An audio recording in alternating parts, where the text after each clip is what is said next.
Yeah, good evening. How's everybody doing? Yeah, so supposed to have a couple guests on with us tonight. Let me just make sure everything working on my side real quick.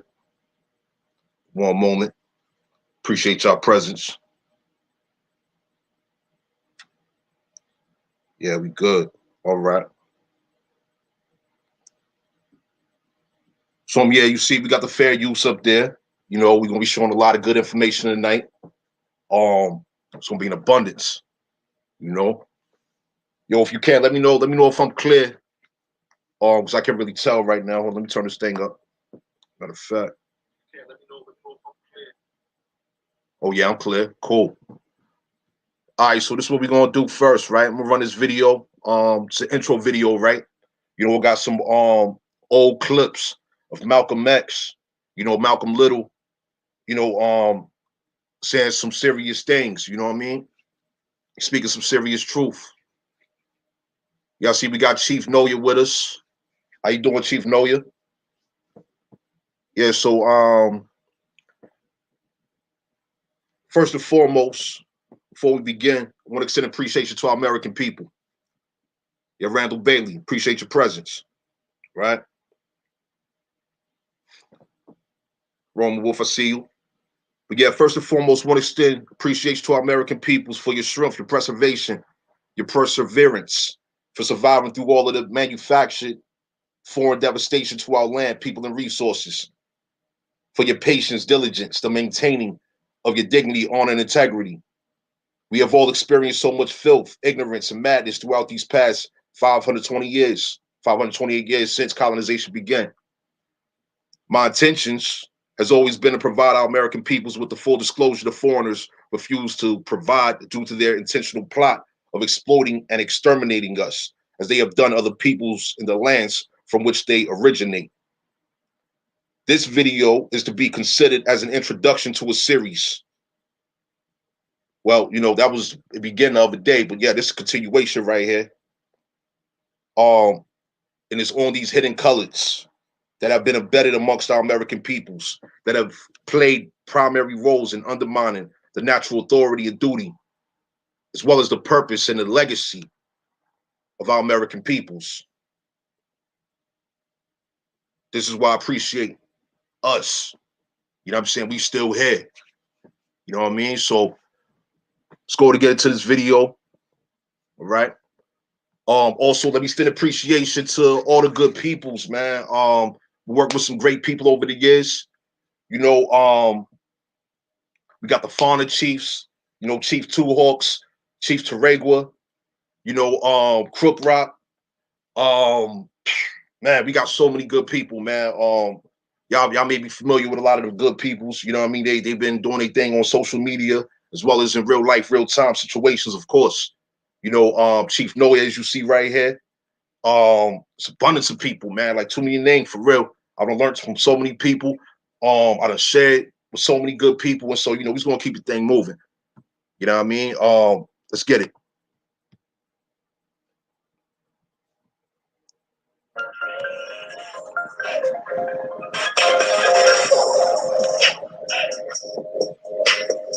True culture.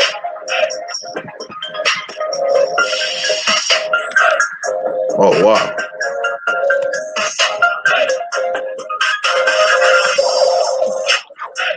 True experience. That's crazy. True issue.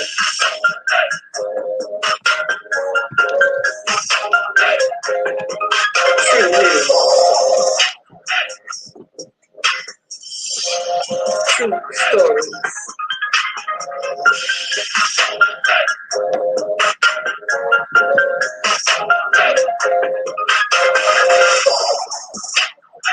Aboriginal American truths.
It seems like I got some technical difficulties going on over here right now.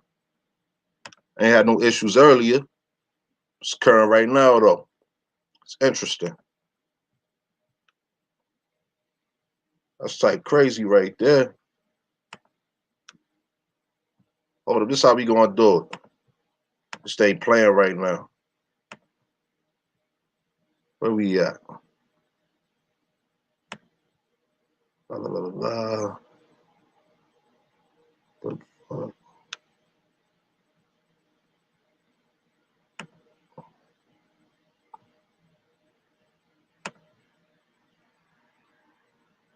Here we go.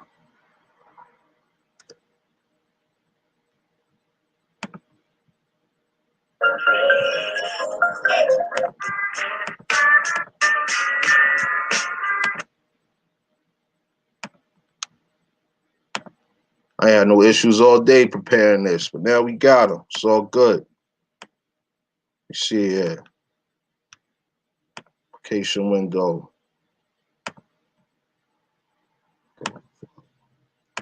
There we go.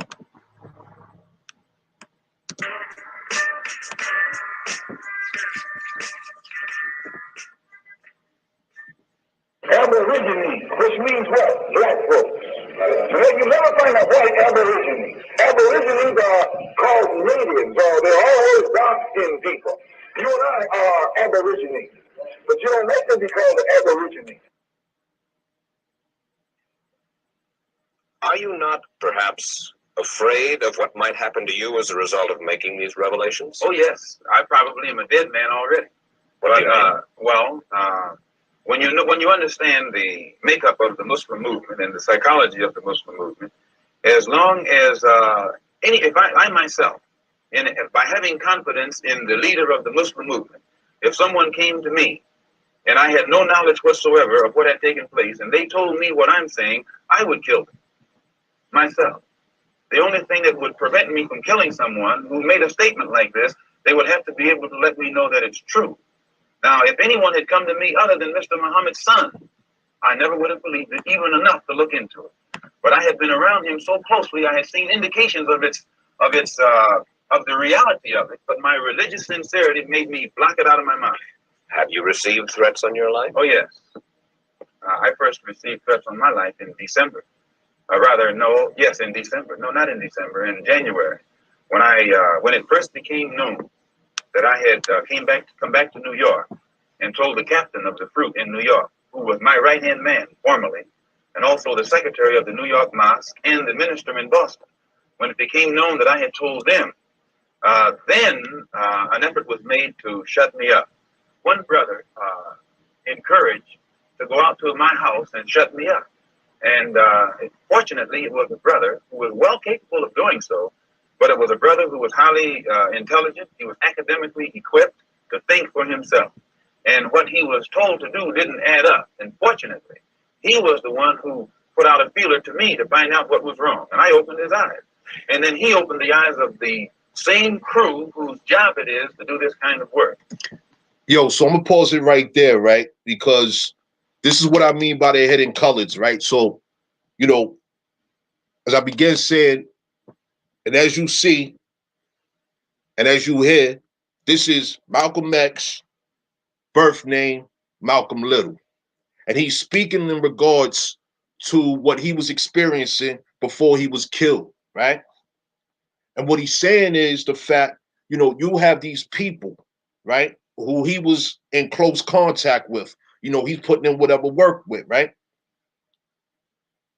And due to him speaking the truth during his time, they plotted on his life.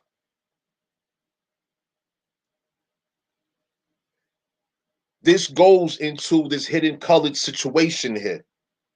Once again, I'm going to say, and as many of us have already heard, all skin folk ain't kinfolk. I'm going to continue with this. And listen, please listen to what Malcolm Little was saying here. You mean he was going to kill you? Oh, yes. One of them was, an attempt was made to get one of them to wire my car with an explosive. That one is with me right now.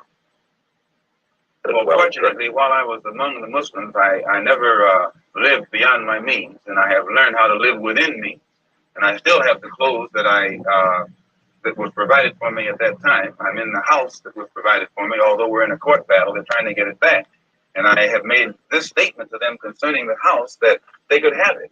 If they would take me back, that they would permit me to come before the Muslim movement, the rank and file, and explain or defend myself against all of the charges that they've made against me, they could have the house. But they are going contrary to their own laws by standing up in the mosque and indicting me, but never giving me a chance to defend myself. And they say that no one can judge me but Mr. Muhammad. In this case, Mr. Muhammad can't sit as judge because he's involved in Elijah. Yeah, so we pause right there, right? Now, what you're going to see in this presentation, we're going to show the origins of these groups. You know, a lot of people have not been given full disclosure. So through research, myself, Chief Noya, and others, all right, we have sought and we have found vital information that has impacted our American people within the past 100 years. We have Malcolm Little here. You know, that's like what? Good 60 years ago, right? Going further back as well. We're about to get into something real serious tonight. So I appreciate y'all presence. If you can, feel free to notify your people. You know what I mean? Basically share, let your people know that we about to get into it. This video is about 10 minutes long. It's all about what he's saying right here. You know, we got 5 minutes, 30 seconds remaining. We're going to continue. Muhammad says of the Muslims, we carry no arms, and we do not seek to win victory with arms. We do nothing to others that we would not have done unto us. The two brothers were sent after me with revolvers by Joseph, the captain of the fruit in New York. They were armed. When a Muslim is attacked, and you find this to be the pattern, when the Muslims were attacked in Monroe, Louisiana, Elijah Muhammad gave no signal to anybody across the nation to come to the defense of their brothers. When our brothers were attacked in Los Angeles, again, Elijah Muhammad gave no signal to anybody to come to the defense of those brothers. Never have the Muslims anywhere in the country gotten any kind of instruction from the national office or headquarters on how to defend themselves when they are attacked by outsiders. The only times the Muslims have ever been given any instructions to commit violence is when that violence is directed against a fellow Muslim. His followers are violent against Negroes. Against Negroes? Yes. Did you hear what he said? His followers are violent against Negroes. The Caucasian guy who's interviewing Malcolm Little here, he repeats that. Surprised, right? Against Negroes. So let's continue. And this is what I mean. Hidden colors. The hidden colors. Let's continue.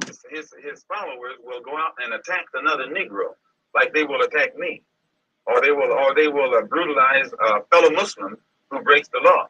But you don't find those same followers going out and becoming involved in the Negro struggle in any way whatsoever. Well, I'm gonna pause it right there, because this is what it's about right here. Santi, how you doing, Santi? I see you. I mean, yo, check it out, right? So Malcolm Little speaking in regards to the organization that he was working with, right? Members of it attacking the Negroes. Now, those of us that have conducted, research and we know our people's lineage and things of this nature, right?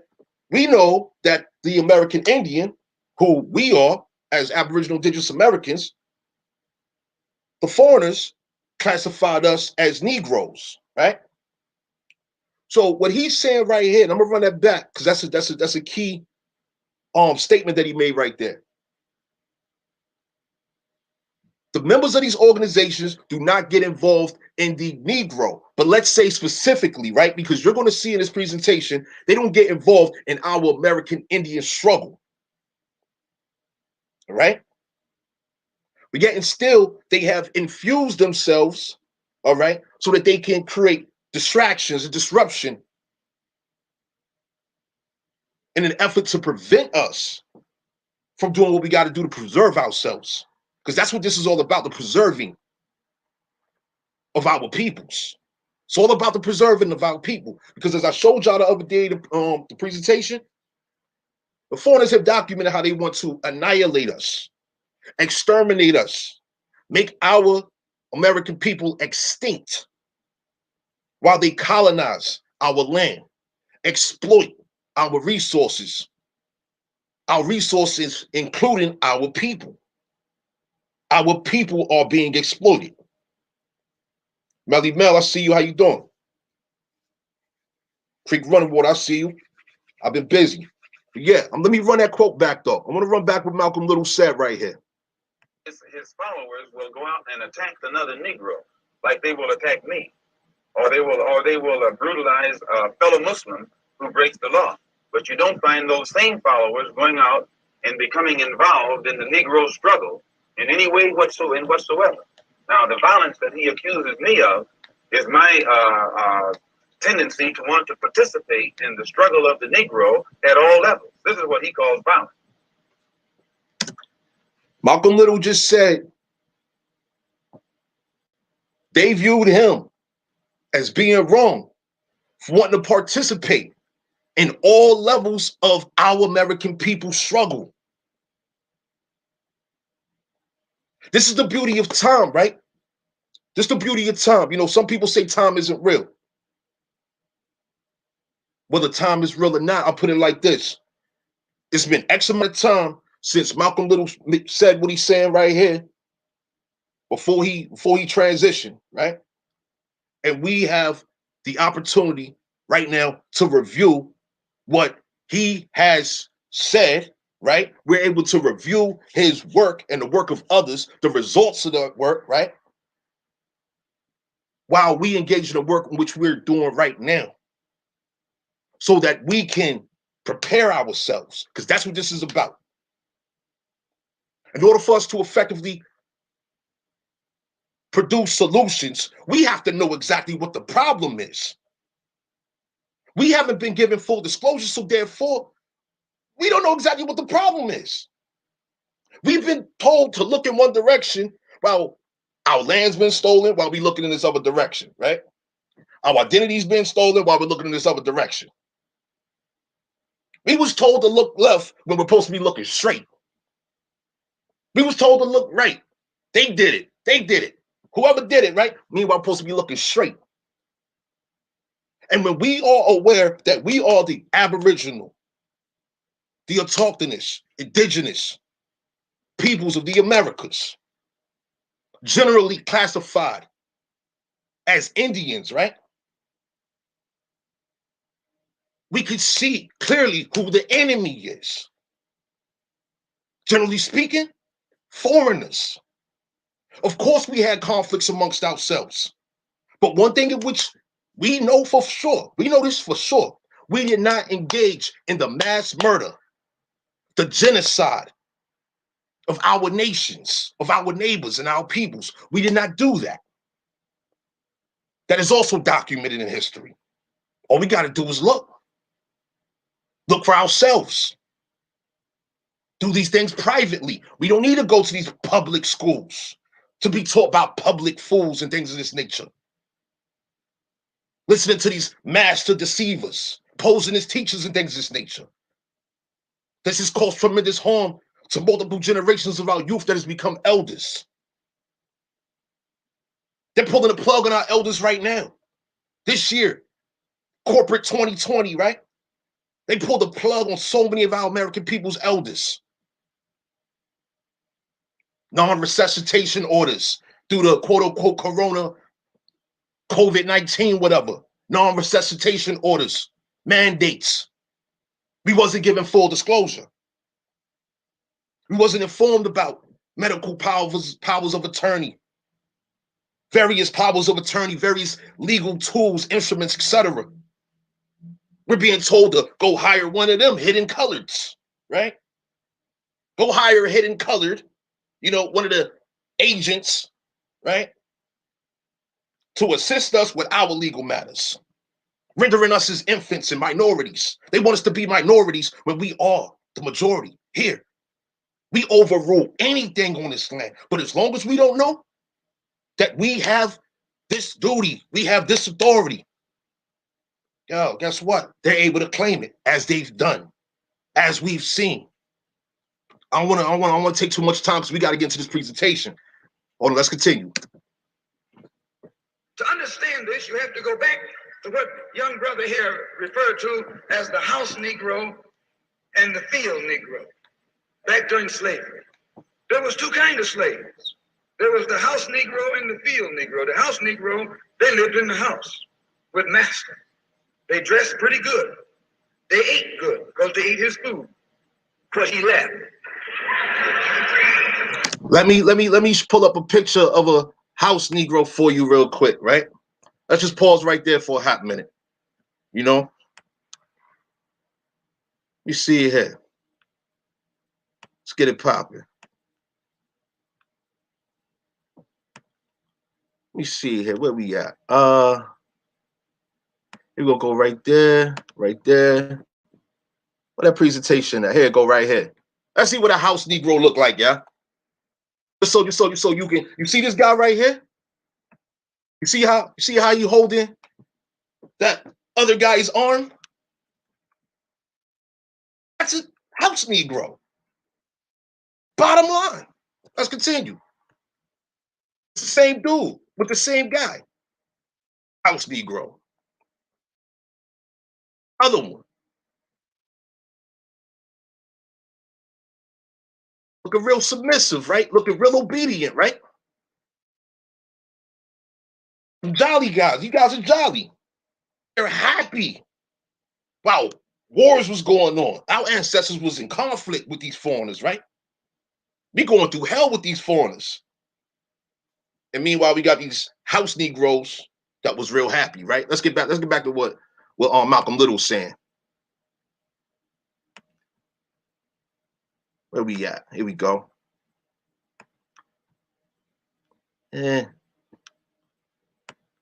we go. That shot. They lived in the attic or the basement, but still they lived near their master. And they loved their master more than the master loved himself. They would give their life to save their master's house quicker than the master would. The house Negro, if the master said, we got a good house here, the house Negro said, yeah, we got a good house here. Whenever the master said we, he said we. That's how you can tell a house Negro.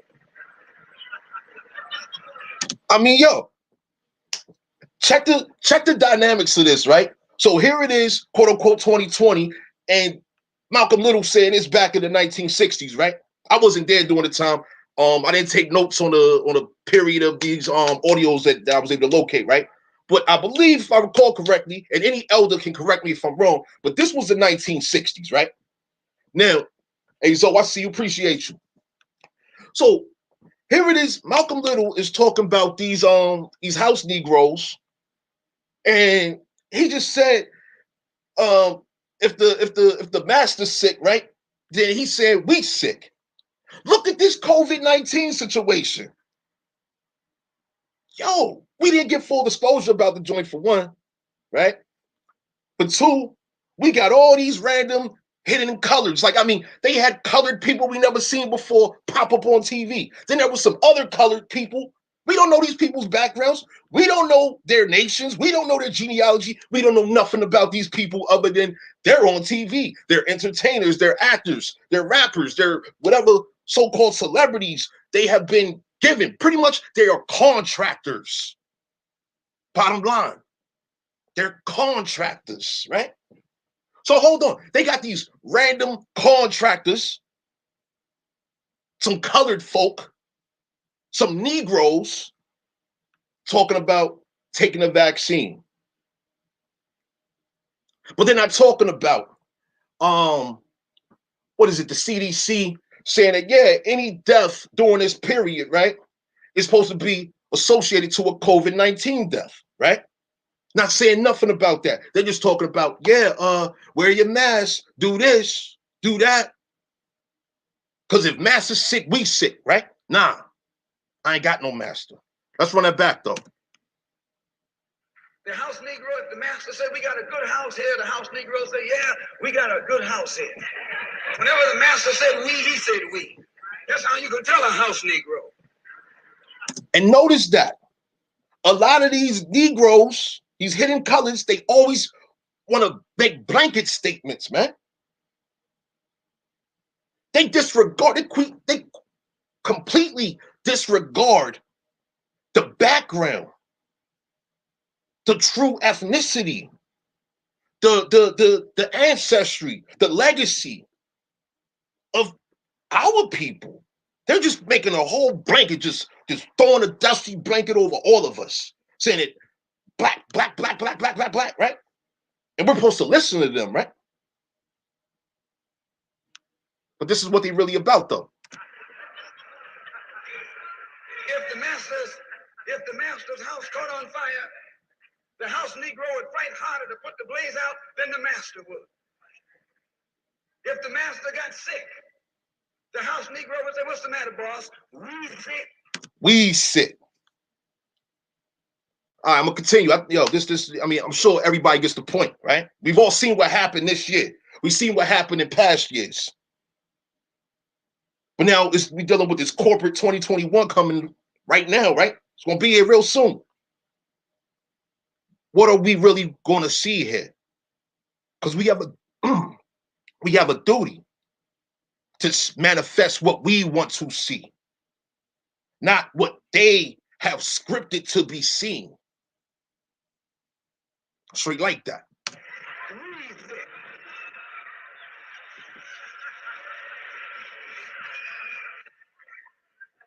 He identified himself with his master more than his master identified with himself. And if you came to the house Negro and said, let's run away, let's escape, let's separate, that house Negro would look at you and say, man, you crazy. What you mean separate? Where is there a better house than this? Where can I wear better clothes than this? Where can I eat better food than this? That was that house Negro. I want to pause it right there, right? You know, because you're going to see in this as we get into these documents, right? You know, I got a bunch of documents to show, right? I'm going to show y'all something, right? Where can I live better, eat better, have better, pretty much, right? Only an exile, only a deprived, an individual or a group that does not have purpose in life, right?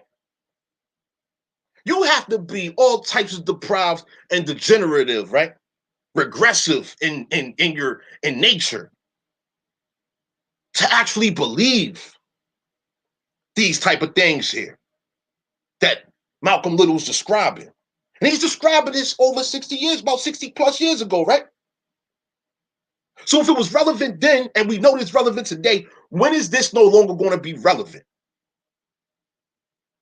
Because in my opinion, we have to make sure that all of this nonsense moving forward will not be relevant,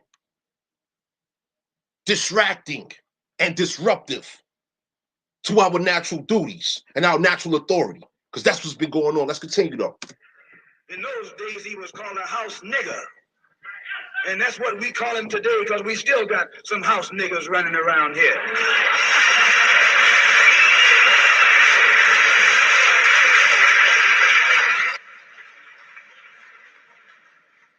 This modern house Negro loves his master. He wants to live near him. He'll pay 3 times as much as the house is worth just to live near his master. And then brag about, I'm the only Negro out here. Yo, question. How many of y'all have seen that? What Malcolm Little just described right there. How many of y'all have observed that within your experience?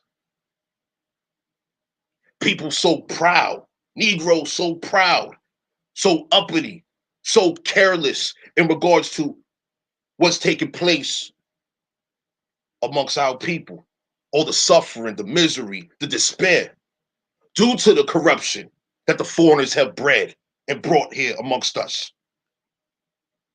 No doubt, Roman Wolf every day, right? And just to think, right? What he said 60 years ago is still present right now. It's crazy, right?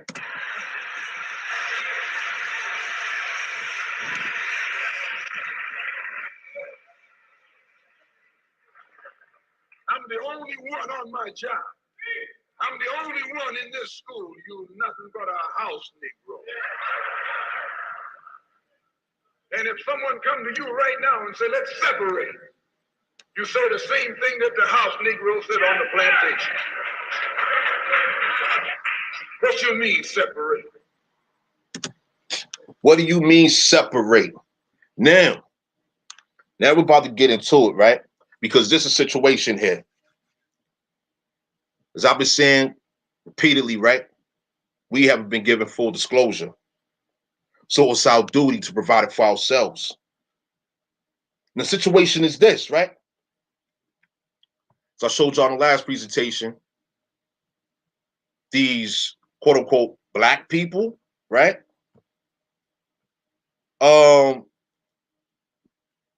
They have a choice here. They have an opportunity here to identify through their genealogy research who they are and what they're going to be about here. Because this blanket of black that has been applied onto us, that pertains to those foreigners.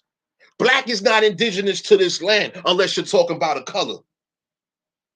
Our ancestors, throughout our American languages, we know our colors. We have colors in the Choctaw language, Muskogee, the Aniuwaya, Salagi language, etc., the Algonquin language. The color black is available to be known. But to identify, our ancestors did not identify themselves as black. They did not do that. The foreigners, when they initially arrived here, they did not identify us as a blanket of black. You have various foreigners, India, pertaining to an American man, an American woman. American, as y'all seen in the 1828 definition of American, that pertained to our people, right?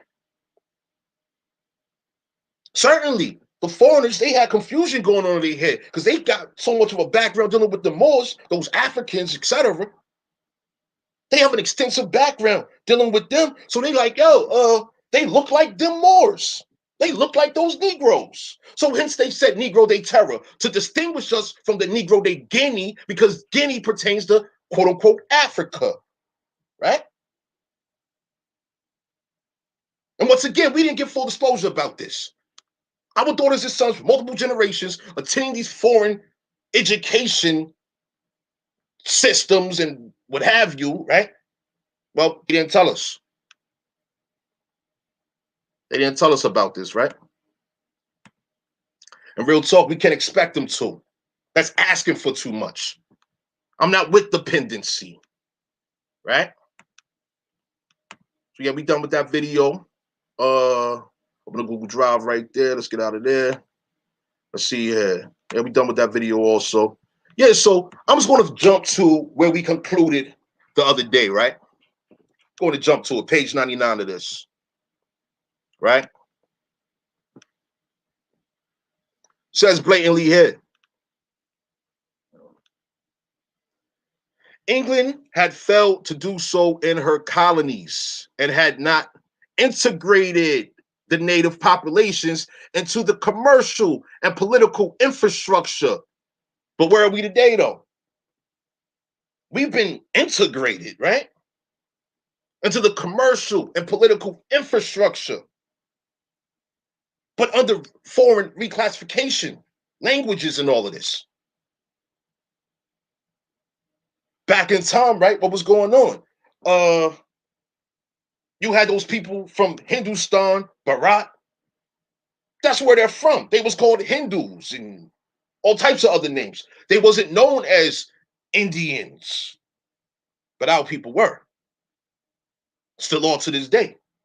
Unfortunately, we have to claim it. But anyway, let's continue. Rather, Britons had developed an ideology of excluding natives and relying completely on themselves, both as producers and consumers. Basically, right, during the initial periods of colonization, we were independent. We were hunting. We was engaged in agriculture. We still was trading. They was adapting to everything they saw us doing. We was teaching them what we were doing. Hence, this goes into the integration. And meanwhile, the foreigners, they were producing and consuming what they were producing. They was engaged in trade amongst themselves. We were trading with them as well, etc. Brandon Rogers, I see you. How you doing? Continuing, they say here, they had failed to create markets among the native populations. It was premature. It was premature for them to create a market. They're new to us. We didn't really need anything from them. Our ancestors didn't need a Walmart. We didn't need it. We were self-sufficient. We were engaged actively in self-determination, right?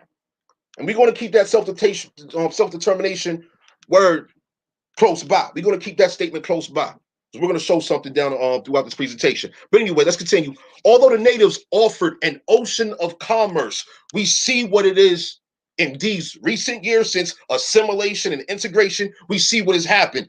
All we got to do is take a look at these quote unquote African American, quote unquote Black consumer data reports. That's all we have to do is take a look at those statistics. And it shows an ocean of commerce. I've shown per state, per major city, where our people populate, right?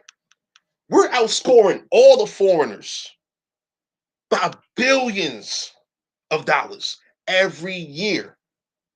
Now, I don't know what it looked like for 2020, but the 2019, the 2018, 17, 16, 15, 14, going back, consumer data reports, we have been the #1 consumers, hence the ocean of commerce that would reward both exploration and exploitation. These consumer data reports, they reveal how we are being exploited. Every time we do something new, it is being explored so it can be exploited. We see it throughout foreign media.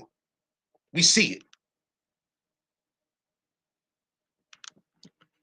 So we have that right there, right? Now, I want to locate another piece of text here. This is towards the beginning, right? Matter of fact, it's 2 pieces of text I want to show for emphasis, all right? Because this is really what it's all about. We're going to get into these more. We're going to get back into these more. Definitely going to do that, you know? Because for real, I don't appreciate foreigners claiming our identity. I don't appreciate identity theft. I don't. So these foreigners wasn't putting in work with our ancestors to prevent all the madness we're experiencing right now. They wasn't doing it for us. All right? But here we go, though. The North American Indian, on the contrary, prefers banishment, even death, to slavery. But his lands are serviceable to us. Therefore, his extinction, right, seems to be desired. Okay? Shown this before. I showed it the other night. That's what we're dealing with here right now. Our lands are serviceable to the foreigners, but the foreigners don't want us here. They don't want us on our land. So they write us out of history. They just call our American people black.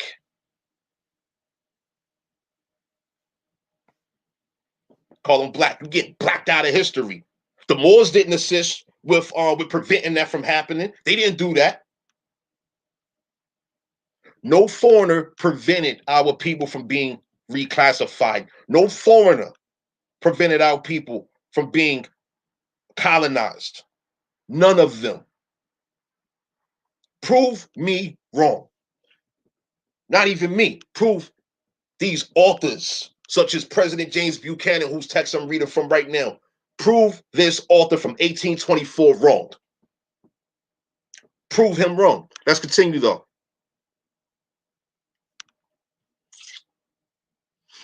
Says here, in a few ages, perhaps a few years, these sons of Edom will be so far removed from the reach or eye of any but those engaged in the work of destruction. That means those that want to destroy us, they see us. They know who we are. And they are working to destroy us. They're engaged in the work of destruction. And they're financed. That's work. To go to war with us is work. It's contract work, right? And it continues saying that no trace will be left to posterity. That means our descendants, our daughters and sons. No trace will be left to our daughters and sons of the wrongs. Like right now, from 1824 to 2020, we're not supposed to be aware that this has happened to us. But yet it's still we are, right? We are aware, right? We are the descendants. We are the posterity of our ancestors, right?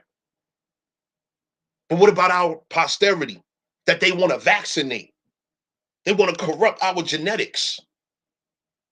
This vaccination is just one way to corrupt our genetics. The miscegenation. Remember, there was anti-miscegenation laws. I mentioned that the other day. They are promoting, they have invested in the advertising, the marketing, promotion of miscegenation. Bleaching our population, blancamiento. As Chief Two Hawks, or pardon me, that was Chief Terregua and Chief Guanibo, they informed me of that a couple years back on a presentation. I was like, whoa, what's that word? He was like, blancamiento. Blancamiento, hold up, let me look that up. How you spell that? Blanco miento. Looked at it, I'm like, oh, that's crazy. And they put it in movies. Braveheart, they said blancamiento in. They said blanquemiento. That's the French form of blanco miento, meaning the bleach of population. But this is what's happening in America. You've had these hidden colors, right? That's promoting the bleaching of our populations.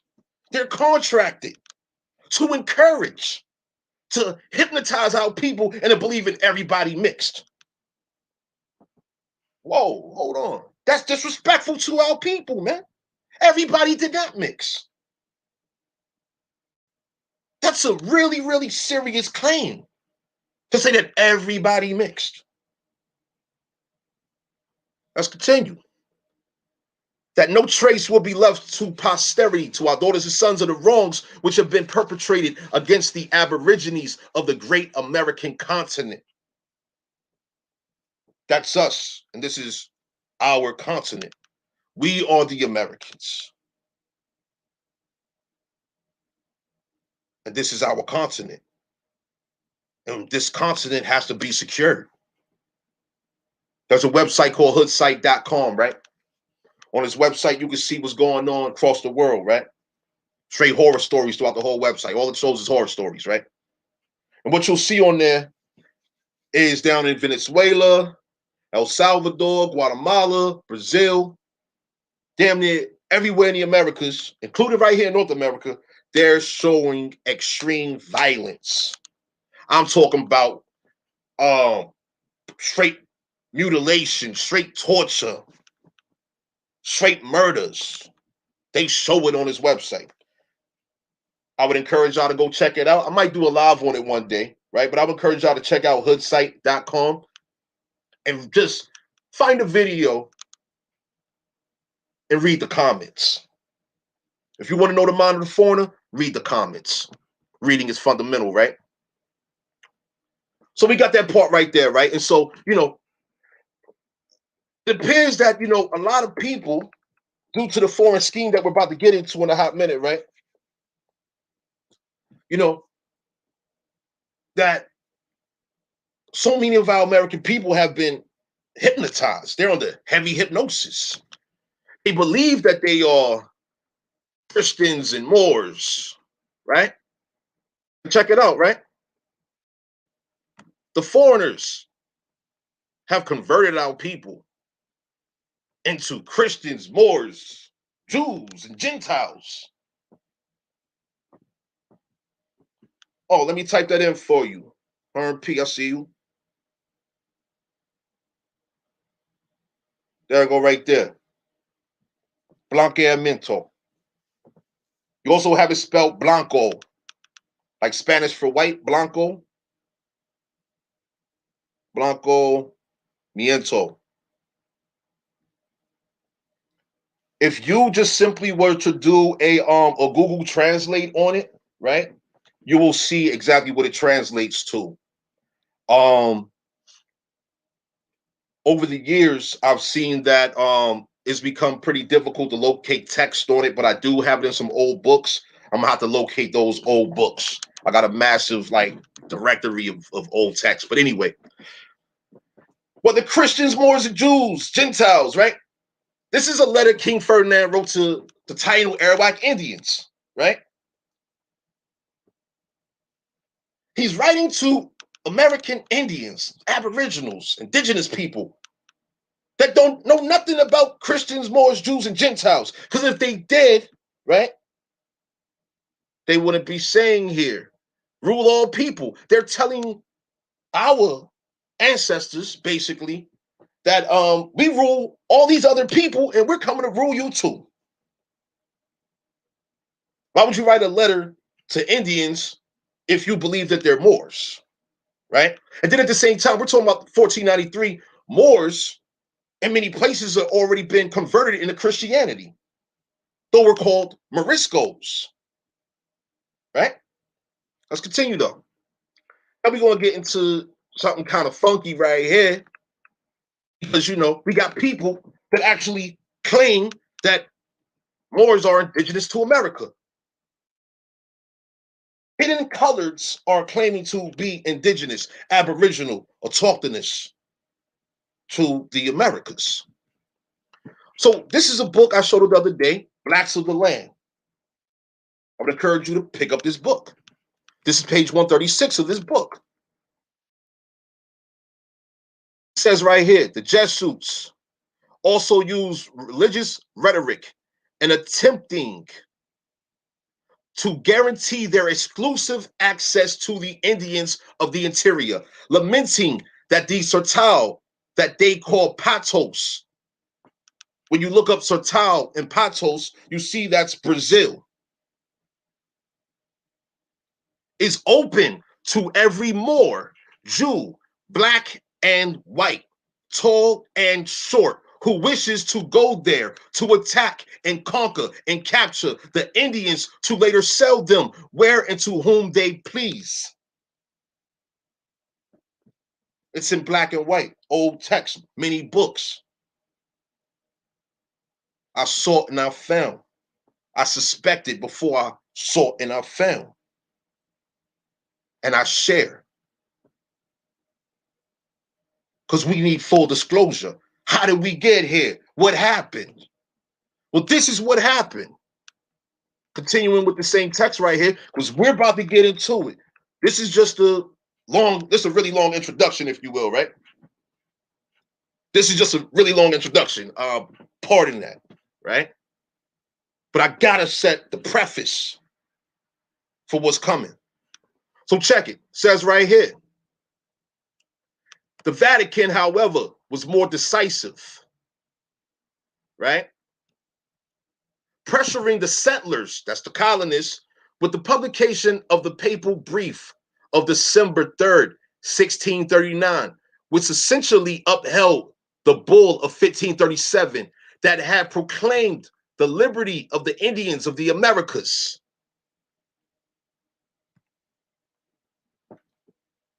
Let me go ahead and take y'all to 1537 since we in the 1600s. Let's just go back to 1537 real quick. We're going to go to the papal bull sublimis deus right here, 1537. It says here, The said Indians and all other people who may later be discovered by the Christians are by no means to be deprived of their liberty or the possession of their property, even though they be outside the faith of Jesus, and that they may and should freely and legitimately enjoy their liberty and the possession of their property, nor should they be in any way enslaved. Should the contrary happen, it shall be null and have no effect. Question: who told our ancestors that? From 1537 to, let's say, the 1600s, I have there's some text from 1640s going into the 1800s where it is documented, right? Legislative state records where it shows that our American people who were being classified as Negroes had to go to court because Negro was synonymous with slave. It still is technically. Black means Negro. Moor means Negro. I'll show that again in a moment. But if we have Moors, like we just read, coming to the Americas with Columbus, right? Coming with De Soto, coming with Cortez, coming with Verrazano, coming with Balboa, coming with John Cabot, coming with all these quote-unquote explorers that have come here to exploit us in our land, right? Bringing warfare to our ancestors, warfare to our people, right? Would they tell us something about the fact that we're not supposed to be by no means deprived of our liberty or the possession of our properties? Ponce de Leon, that's right, Roman Wolf, yep. Did anyone, any of these groups, any of these hidden colors, did any of them come in and say, like, hey, nah, yo, you can't enslave them. You can't enslave them. Oh, you enslaved them? I bet. Yo, check it out. Let them go. Nah, that happened later. And guess what? Our people had to go to court and testify. A foreigner could be like, hey, that's my Negro slave right there. Give me them. All of them. Like a whole group of our American people minding their business. Let's say, them Negroes over there, they're my property. And our people don't speak English the way the Moors do. The Moors, they spoke English because they got shipped here from Europe. They spoke French. They spoke all of these foreign languages because this is where they came from. Our people, well, we had a learning curve. We didn't know what the hell they was talking about. We wasn't given full disclosure, bottom line. Let me just add a little bit of emphasis to that one more time, all right? That the Sertao that they call Patos is open to every Moor, Jew, black and white, tall and short, who wishes to go there, that means here, to attack and conquer and capture the Indians, to later sell them where and to whom they please. The text continues saying here, were it not for the Jesuits, they argued. So the Jesuits was arguing, right? They're trying to make a claim to our people, right? Like, whoa, nah, those are our slaves. Like, you know, we're the best. We're the best ones to take care of these slaves, right? The Jesuits included was ignoring the Sublimis Deus of 1537. They also, that's what I mean by conspiracy, right? But it says here, were it not for the Jesuits, they argue the Indians would be left in the mouth of the devil and in the claws of the whites. So, whoa. Isn't that an interesting statement there, right? The mouth of the devil and in the claws of the whites. Yo, let me do this real quick. I want to show y'all something. Some of y'all might have seen this year. I'm gonna pull up the Instagram on my phone real quick so I can email it over here, right? I want to show y'all something real serious. So some people, they shared this earlier this year, right? These law enforcement badges that shows an image of a pale-skinned angel, right? It's a pale-skinned angel, and there is a brown-skinned, melanated devil, right? It's on law enforcement badges, for real. Apparently, some kind of political figure down in Jamaica, he was given a medal. He was given a medal, like some kind of medal of prestige or something like that, right? That had this depiction on it. I'm gonna try to locate this. Here we go, right here. Let me go and send this over right now. Give me one moment here. Share to. Yeah, we'll go ahead and email that. Bang, email. Come on. Yeah, we're gonna get into it. This is madness. This is madness right here. Much appreciation to the good researchers on Instagram and all of that. Facebook, Instagram, throughout social media. Got a lot of good people on there that they do their thing with the info. They do their thing with it. Here we go. Here we go. Now check this out.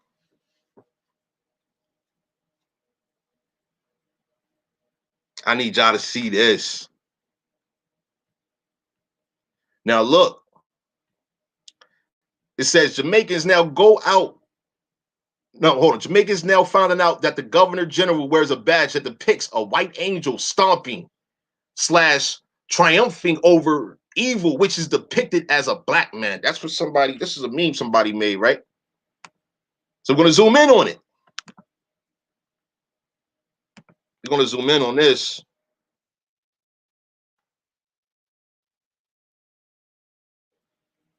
Do y'all see it?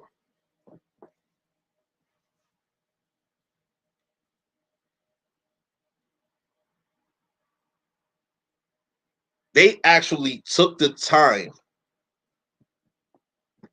Whoever designed this, and apparently this is very old. I did some research on it when I first saw this, but I mean, just look at this. This is designed, and this is old, and this was given to this guy.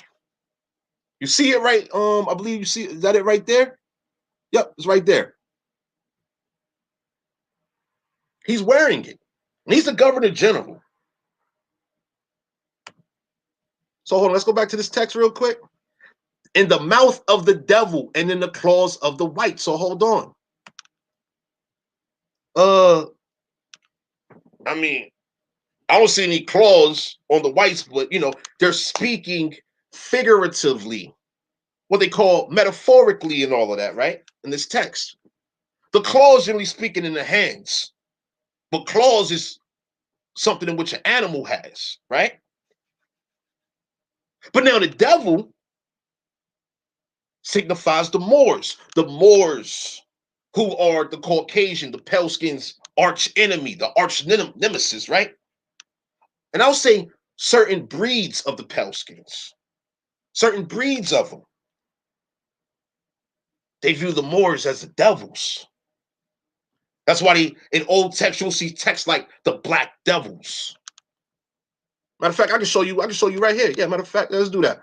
Let me run a search though in this text so I can get straight to it. Joseph. Here we go. So yeah, if you all downloaded the PDF, right, you'll see this on page 97. All right. Well, it says here, similarly, English colonists and adventurers interchange discourses and prejudices as they crisscross between the Muslims in the Mediterranean and the Indians in America,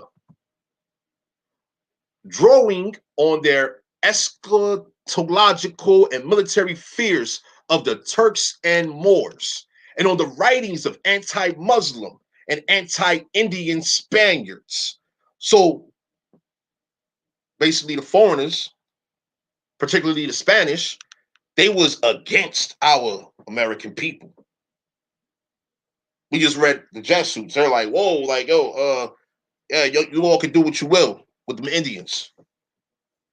Attack them, capture them, conquer them, enslave them, sell them to whoever. We don't care. Right? English colonists applied the imagery they had designated for the Muslims on the Indians. In the same way that the Mohammedans were beasts, wild, and bloody and cruel, the Indians became doleful creatures, the various ruins of mankind, the devil worshippers, and flying serpents. Now check it out. The flying serpents, right? Let's go back to this image here. What do you see here? You see what appears to be reptilian wings in association to this this melanated, this brown skin individual. The Caucasian or pale skin here has feather wings versus reptilian wings. Hence the devil, right? Flying serpents. This is how they depicted our people. Due to them creating propaganda to embed in the mind, infuse in the mind of their people who they wanted to go to war with us. They wanted to view us as though we were pure enemy. That's it, we're enemy. The various ruins of mankind. But when we read the Papal Bull Sublimis Deus, right, 1537, it says blatantly in there, the Indians are men. It is forbidden to enslave them. It says it. Let's continue though. It is significant that Thomas Brightman, 1562 through 1607, one of the two most influential eschatologists in 17th century Britain, denounced the Muslims and threatened them with divine destruction. This is the mind of them people, right? Divine destruction. But since he was writing before the English colonial venture into America had taken shape, he made no mention of the Indians. In the writings of Joseph Mead, 1586 to 1638, however, the other influential eschatologists, the Indians were depicted as worshippers of the devil. Worshippers of the devil, who, like the Muslims, that's the Moors, would lead a satanic attack on Christendom, but would ultimately be defeated.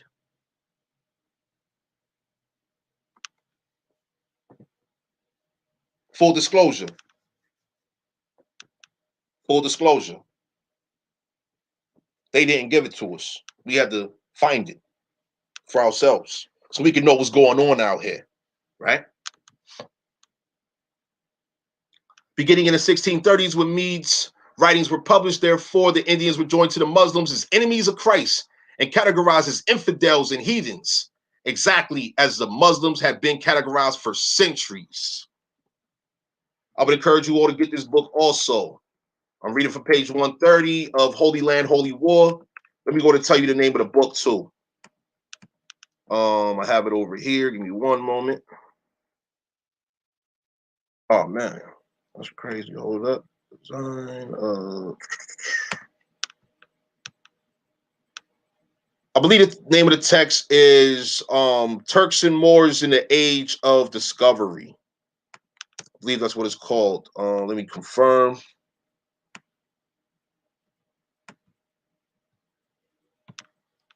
He's a very good text, though. Very good book. The author, he's a guy from over there in Persia somewhere, by the way.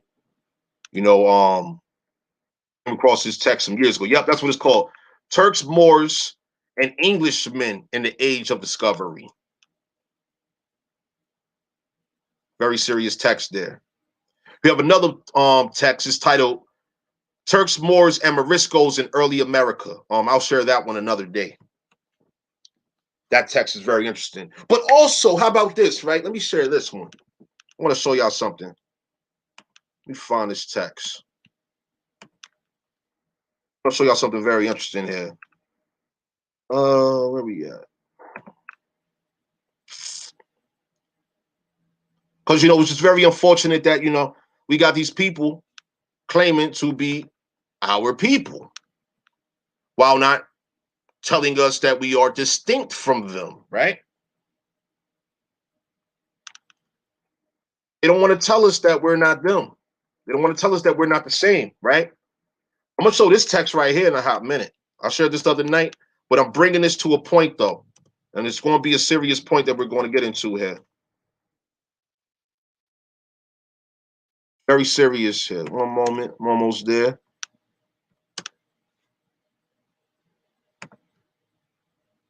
Where we at? Ready. Cults, religion. Yeah. Oh, what the hell? Pardon, yeah, I got so many folders and I am exhausted for real, but it's all good. I'm gonna get y'all this good info. Just so it could be on the record for real, for real. This needs to be on the record. You know, we know what time it is. You know, our people is not to be played with. You know, some days is over. I would do you to bring those days to an end. I'm gonna pull up this text right here. Found this on a website titled Muslims in America. Has a good story in here. All right. Now, just gonna fast forward a little bit. Oh, check it. Muslim family from Ghana. Look. We additionally find in American history a descendant of a Muslim family from Ghana named Paul Cuffey, who was the first African American to petition the ruling powers in 1815 to free every slave and to allow every colored man, the hidden coloreds, during or desiring to leave America, the freedom to do so. Okay? This is Islamic people. These are Moors who are writing about their experiences. Okay. Now, where are we at? There's a lot of propaganda in this text also. You know, unverifiable sources, because, you know, one thing about these foreigners, like I said, they engage in identity theft. We're talking about military science here. We're talking about people who have no problem engaging in fraud, no problem engaging in forgery. They have no problem lying. They have no problem with these things. They have no problem doing these things. When this text, it talks about Estevanico. I'm not going to get in Estevanico right now, but it was an interesting story with that guy. What I want to do is I want to show this right here. In the 1550s, Nazir Radim, the Egyptian, settled near the Hudson River in the Catskills region of upstate New York. He was called Prince Nasir Radim. He fell in love with the Native American princess named Latwana, who married someone else of her choice and tribe. The report has it that he poisoned Latwana on her wedding night by giving a gift with a poisonous snake inside. The warriors of the Mohawk tribe captured him and burned Nazir Radim at the stake. Now, I want to find this other text also. It's a very interesting situation here. Very interesting situation. Same story, right? But it goes into a little more detail because it's saying that he fell in love, right? It said in that one that he fell in love, but in truth, this was a bet. This was a whole bet on the life of one of our American mothers and daughters. Her name was Latwana, so the text says, right? Latwana, it said. Hold on, let me find this text here. Gotta find this text. Oh, that's right. I put it in that PDF.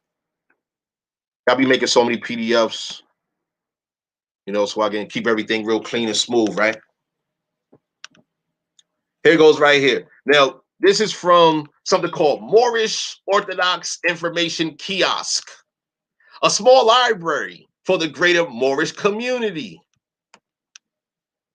It's on their website, not mine. I didn't write this. Now look, early Muslim settlers, 1500 through 1850, right? They have a nice little list here. But once again, I'm going to focus on this Nazir Radim, an Egyptian in the Catskills in the 16th century. So continuing, just like the last story, an Egyptian named Nazir Radim settled near the Hudson River in the Catskills region of upstate New York in the later part of the 16th century. He claimed royal lineage. He claims royal lineage, right? And was called Prince Nazir Radim by friends and associates. Was he really a prince? I looked him up. I couldn't find him. Couldn't find him. Maybe somebody else could find him. But I got trust issues due to colonization. These foreigners ain't trustworthy. They haven't proven to be trustworthy, right? Lack of full disclosure kind of does that to you, right? Anyway, he met his fate when he made a bet with the Dutchman. He made a bet with a Dutchman. Gambling was, of course, against Islam, but the nature of the bet was one he felt he had to undertake. Check it out.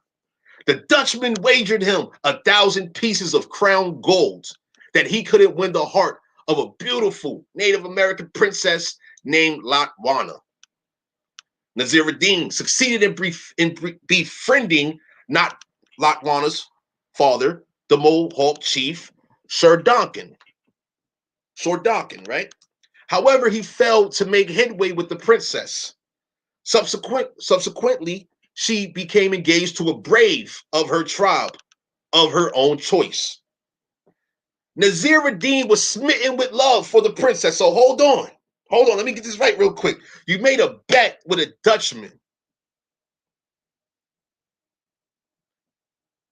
that you could win the heart of an American woman.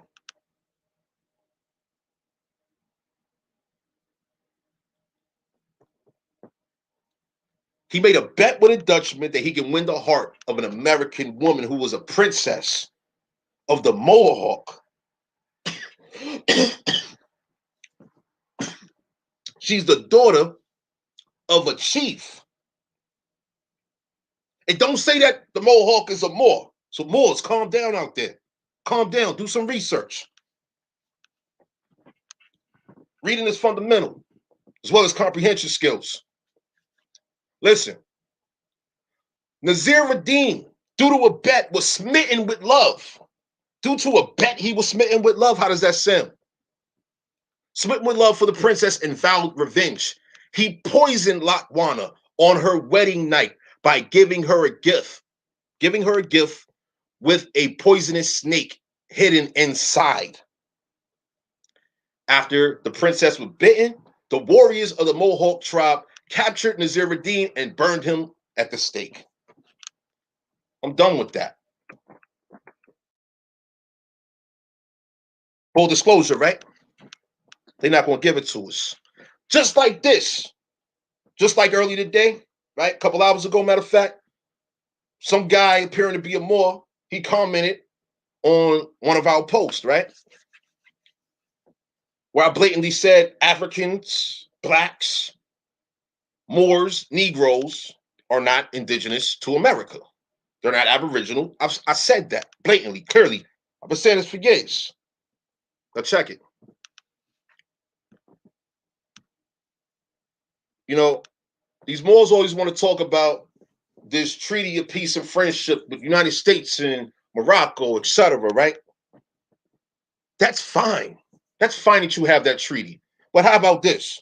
Hey, Moors, do y'all know about this one right here, though? Let me show y'all something. I want to show y'all something here, because this right here is pure conspiracy. Okay? Pure conspiracy right here. We're almost there. We are almost there. Give me one moment here. At a time when Monsieur, Sir, was dictating conditions to Queen Elizabeth, audiences would have been gratified by Haywood's theatrical reversal that showed the Moroccan ruler doting on English best and obeying her every wish and whim. The westward venture of ambitious but initially unsuccessful Britons toward North America contrasted sharply with the prosperous venture into the single most enticing region for trade, travel, and inquiry in the early modern period, the Islamic Mediterranean. Okay? Now listen here. If North America was for colonization, North Africa and the Levant were for trade, cultural exchange, political alliance, and military cooperation. Okay? What this text goes into right here, I'm gonna read you this real clearly too. A little bit of background. Well, basically, you have this guy right here, Al-Mansur. Okay? He's like a sultan of Morocco. Oh, you said read that again? If North America was for the colonization, if North America was for colonization, North Africa and the Levant were for trade, cultural exchange, political alliance, and military cooperation.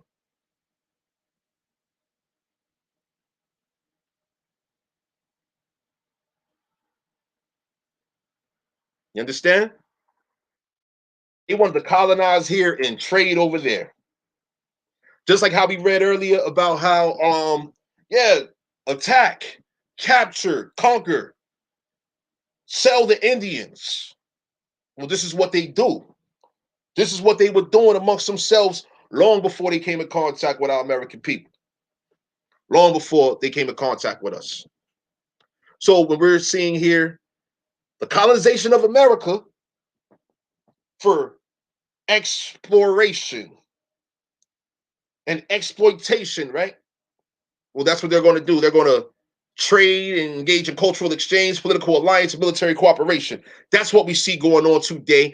And this is a reference to 1607. This is the 1600s period right here, the early 1600s period, the Elizabethan era. Okay. Now, hold on. Let me locate this particular text, though, right? Because I want to show y'all this very, very clearly here.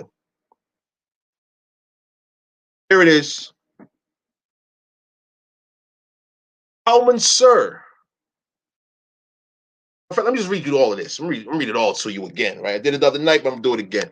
During the visit of the Moroccan ambassador to London in 1600, Al-Mansur secretly proposed to Elizabeth a joint venture, a joint operation to seize the Spanish possessions in the Americas. But Elizabeth seemed diffident about building an extensive overseas empire, since she was in need of well-trained troops to assist her against Spain.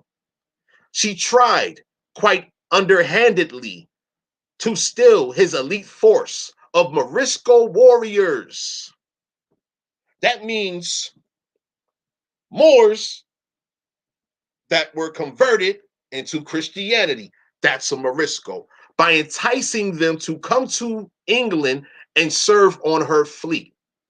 Al-Mansur, however, wanted to expand his kingdom, and in a letter of the 1st of May, 1601, stated that he would underwrite a joint military venture with her only if the goal was not just to fight Spain, but also to colonize the New World. That's America. Al-Mansur wanted assurances that, having defeated the Spaniards, Moroccans would populate the land to the exclusion of the English. In a moment of imprudent exuberance, Al-Mansur outlined his vision that Islam would prevail in the Americas and the Mahdi would be proclaimed from the two sides of the ocean. To ensure cooperation, Al-Mansur informed Elizabeth that such a venture would bring her vast benefits that would help her launch her own imperial venture. It says here, and your high estate shall know that in the inhabiting of those countries by us and you shall have a great benefit. First that those countries of the east are adjoining to many kings Moors. So hold on, it says here, countries of the east are adjoining to many kings, Moors, and infinite nations of our religion.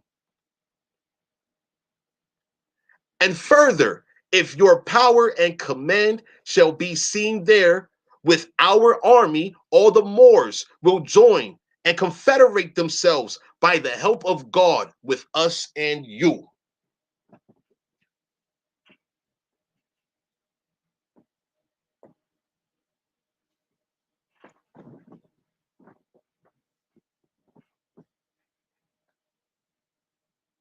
We're talking about colonization here.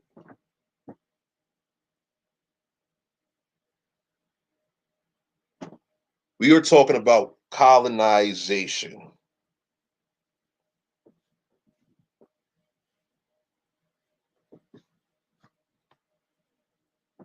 Yo, I'm ready to continue, but check it out though, right? I kind of want to open up the line to see if anybody would like to discuss what's being shared here.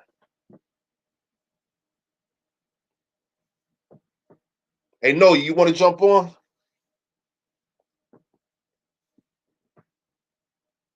Who would like to share their thoughts on this? I need to locate the text again that I got this from because I have an entire directory of old text and I extracted a lot of books, extracted pages from a lot of books within the past month so that I can provide full disclosure so that we can have it. We need it. Let me take it from right here though. Although Al-Mansur never succeeded in his design of conquering Spain a year after the attack on Cadiz, a reporter in Brussels still feared that the English would equip 200,000 Moors from Barbary to descend upon Spain. Later that year, an anonymous memo addressed to Secretary of State Sir Robert Cecil expressed the hope that the King of Morocco would send some of his Moors to burn and spoil the Spaniards' corn, adjoining to their forts and garrisons in Barbary.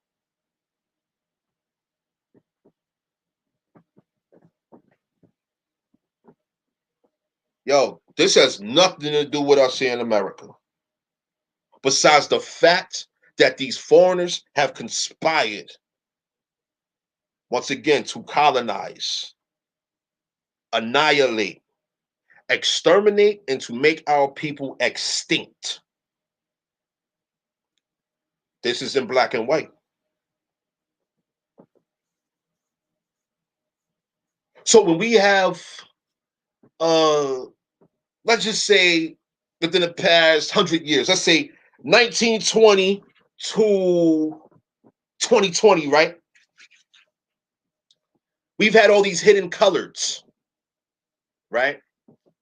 You know, these people that have posed generation after generation to our past youth who became elders, to our current youth who, if we leave it up to them, will not make it to become elders, right? They have been involved in every social, engineered conflict, every single one of them. We think about these different riots that have happened, right? Prior to these riots, what was going on? Our ancestors were actually going to war. Situations like the Stono Rebellion, where our American people were going on rescue missions because these foreigners was engaged in the kidnapping and the enslavement of our American people because this was their plan. from the jump.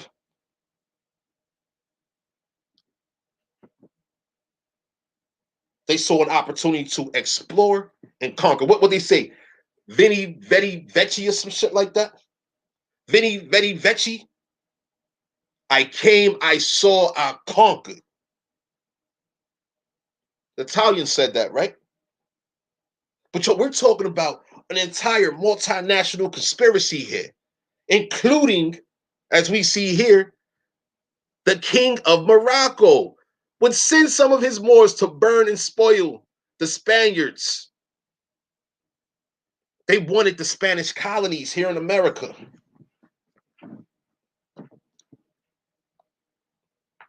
I'm going to read a little bit more here.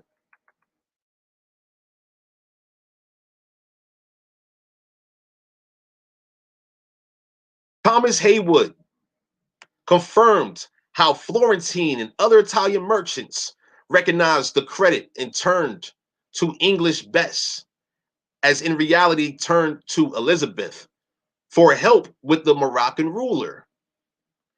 There was wide recognition of the power and wealth of the Moors, into which England had managed to tap. Haywood presents an English virgin, suitably named Elizabeth, arriving in Morocco, enchanting the Moroccan ruler, and then staying with her sweetheart Spencer in the kingdom. The couple are married in Fez. They are married in Fez. Sounds like a place in Morocco, right?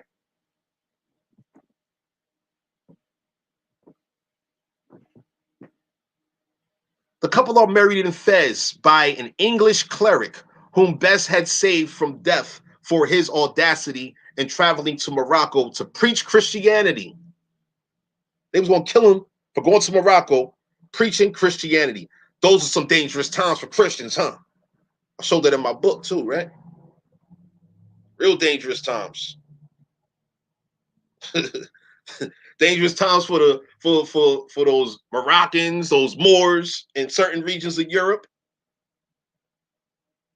And dangerous for Christians going to certain places in Persia, right? Similar to today, right? Because apparently, the Europeans, they still got a lot of issues with those Moors, man. Like real serious issues with them.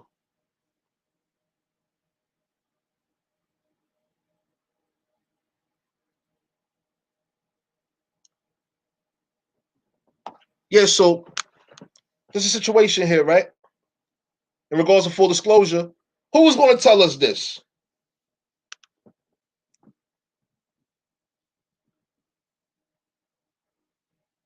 His play was the first to present Moors not drawn from Italian or Spanish sources, as other plays about North Africa did. The plays about the Moors pertain to North Africa during this period. Even the name of the Moorish ruler was derived from actual contemporary current events.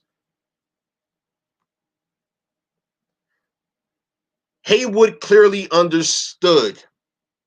He clearly understood who his queen's potential allies were, and that is Al-Mansur.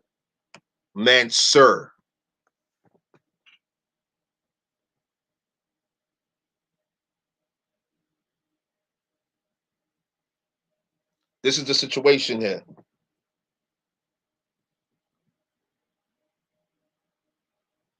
Once again, Al-Mansur secretly proposed to Elizabeth a joint operation to seize the Spanish possessions in the Americas. And they wanted this for what?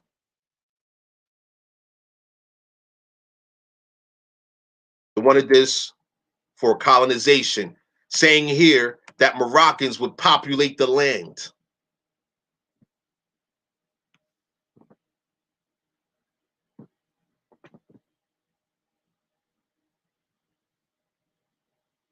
We have been caught up in, we've been in a crossfire many centuries now. Many centuries now. So when these Moors present their treaty of peace and friendship, right? They present that text. We got to look at it with a little screw face, right? Like, hey, hold on, what that really mean there, guy? What that mean there, more? What does that really mean? Because we're talking about a whole, what year was that treaty again? What was that?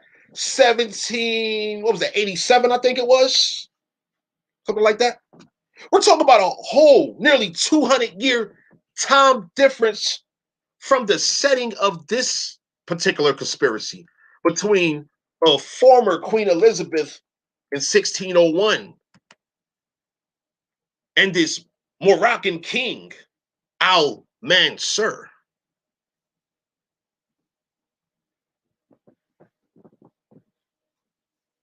I mean, yo, what do y'all think about that? Like, word, what do y'all think about that?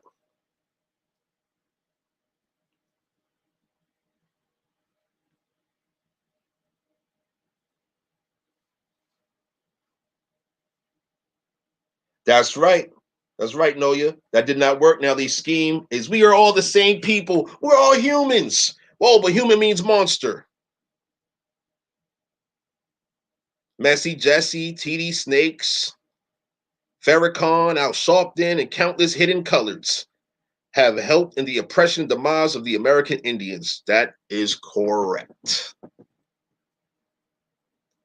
They've assisted with identity theft. Yo, what we're about to get into next, because I need to blow smoke. Like, you know, I need to blow some smoke real quick. Hey, Noya, you going to jump on? What's up? Hey, Zoe, you want to jump on? What's up? I'm trying to get some feedback here. You want me to drop the link, huh? Okay. I texted to you already, though. Because I don't need no random people. Yo, real talk. Because I'm about to step outside and blow smoke.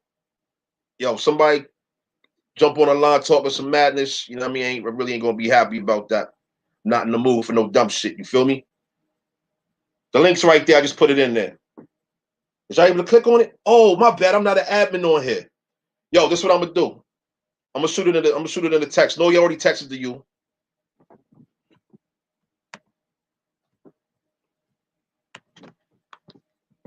Hold up. Yeah, Zoe, I'm about to shoot it to you now, man. Hold on 1 second. God damn, there's too many messages here. Shit. There we go.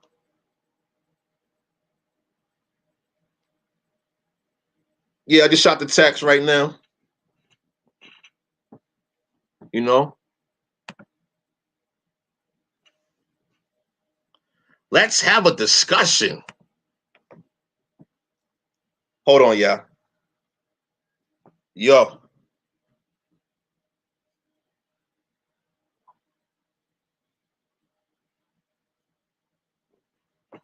Oh, okay, bet. I'm about to text to you right now, yo. Hold on. I'm about to text to you.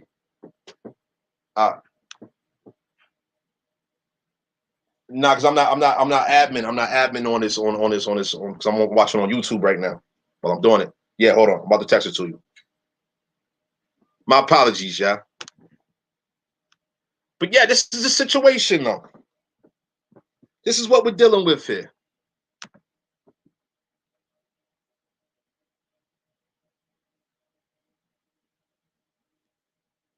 This is a situation here.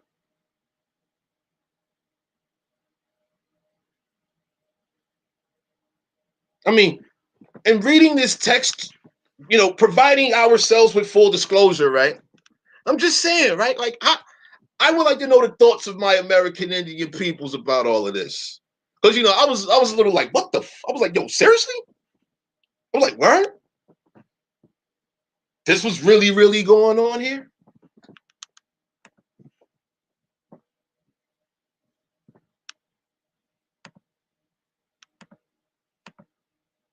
I mean, seriously, this was really going on here, right?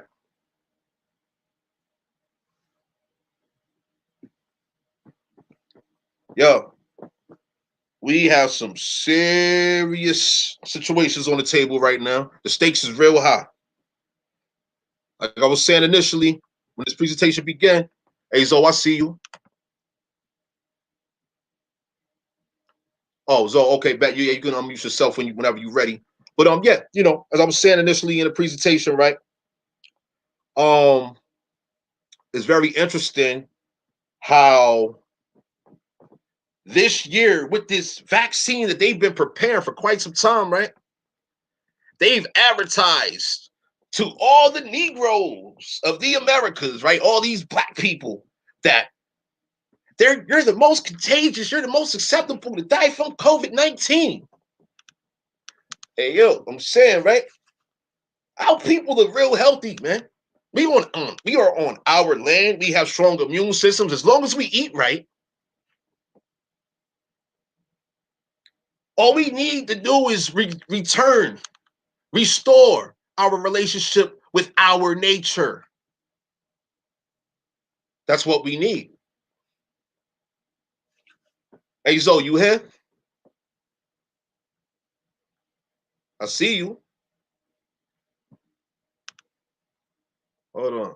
Yeah. Oh, there we go. Oh, see, I'm still new to this. Zoe, my apologies. Yeah, I'm sitting there yelling like, "Yo, be on backstage, be turn me on, yo." Where Hey are you man, going up? man, just chilling, man. You know what I'm saying? Just dwelling in the essence, man, enjoying all the negative energy that they putting out for their celebration and they ritual. I'm enjoying the negative because they believe it's positive, thinking it's a New Year's. I'm enjoying it because it's not. So give me that energy.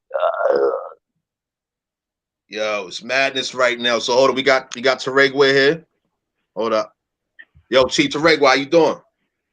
Peace, peace to everyone in the family. Over here on the live. Peace to you, Tomahawk Tony.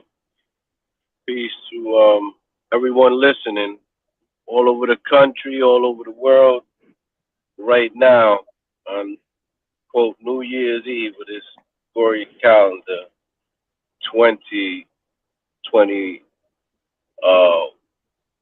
New Year's Eve 2020 leading to 2021. Home, on my tune, peace, appreciation.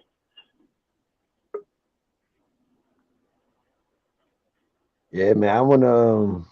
I wanna dive straight into it, man. I'm a motherfucker. I'm Wolf God, man. I'll be playing around, Tone, man. You know what I'm saying? If you ready to get goddamn on top of some shit and start opening up the goddamn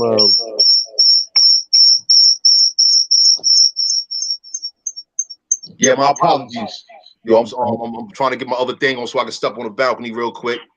Yeah, I see you crossing over. Yeah, cool. Yeah, keep talking though. But no, okay, so this is my situation, man. Like I've been trying to explain, you like this American Moorish science, science, which is a teaching, it contradicts too much. It it influenced our people in the misconception, and it poisons the truth that sits around our people. You know what I'm saying? And then me, I'm like most people know me. They know that I do this. I'm a carpenter. I build. I motherfucking work on houses all day. That's just in my blood, right? So I, be sitting back talking to the Moors, believers. None of them do construction type work. Y'all claim y'all the builders, but yet y'all claim y'all the kings of the sea. And I'm thinking in my mind, like, I don't know one motherfucker that lives on the boat that know how to build a castle. So it just, it's contradictory to me that they claim everything to exist. They claim to build pyramids, they the mound builders, they this, but yet y'all living on the ocean and going from, coast to coast, war with motherfuckers, but y'all supposed to be everybody else too at the same time. I mean, it doesn't resonate correct. So hold on. Let me get this right. Yo, I'm at war with you, and I am you. What's that sound like? The war within or something? That's a war tactic. All day it is. That's a psychological operation. Like that's a psychological maneuver. Exactly. It Absolutely, it is. One thing I'll say about this topic and the need for it is that these are foreign ideologies, man, and foreign ideologies are the actual war, the actual conflict that's happening in terms of warfare you know, in a militarized conflict is more than anything else ideas. Who's gonna dominate the idea space? Yeah. Who's gonna dominate the commercial space based on ideas? And so, like, it's War 101. It's always been War 101. And if we can trace its direct lineage to being external to our tribal histories, the histories of our grandmothers, grandfathers, tribes, bands, and clans, our Arakawel, then it's all foreign ideology. And it Right. ain't of us. And we have no business playing with it because it ain't a game. That's what it turns into. A war of values, a war that validates someone's belief that they're superior, like in that situation with Latswana. How can anyone take a stance like that unless they think that they're superior to that quote princess that he was supposedly in love with, where he decided to just destroy her, whatever. Like it's a idea set that preaches separation and superiority, and that's what comes with colonization, so that we can arrange ourselves according to the new idea of separation and superiority in alignment with subjugation and foreign power. Who's the best? That's what it's all about. So you look at the religion, it's always based around being a good slave. Like that's Christianity 101, being a slave. No, it does. I mean, what's the necessity of slavery, of being a slave? Why that use of that idea in the ethos and in the the whole proposition of value, meaning of it? Why is that the meaning of it? Like, well, because it's a war ideology, a war tactic, and we still under the war tactic. Ain't nothing changed. Yo, you One absolutely have right. in We order got to have go. in order to have standing, in order to have a position, it's going to end up being war, no matter what, if it's through document or if it's physical. You know what I'm saying? Yeah, And over 90% of our copper colored people ain't prepared for, you know what I'm saying, the standing position to not let alone fight the war, but be in position after the war, and the gunpowder spray and all that shit is dead. You know what I'm saying? So the thing is if we can insert ourselves into a paradigm of having a train of thought on the same pattern. Once you control the mind, the body follows. And that's the tactic, that's the war tactic they using on us, and our people are not paying attention enough. So it's controlling the mind to control the body. Once you control the mind, that's why every man, once they try to hit on the chick, they're going straight for her brain. They're not finna talk to her about her physical body and shape and her fingernails and her eyelashes. No, they're going straight for the brain to control the mind. Once they control the mind, they can get the body. So it's where we gotta break that matrix, or that, what you would say, you was just using the word war tactic. That's their war tactic. We gotta break their war tactic and enlighten our people that pay attention to what you see and pay attention to what you're watching. All of this TV news, all of this stuff, it's all a gimmick and it's a game. GAME. And that's a new war tactic itself. That's why when the more that people are getting away from TVs, people are starting to see that TVs are going dirt cheap again. Ain't nobody watching them.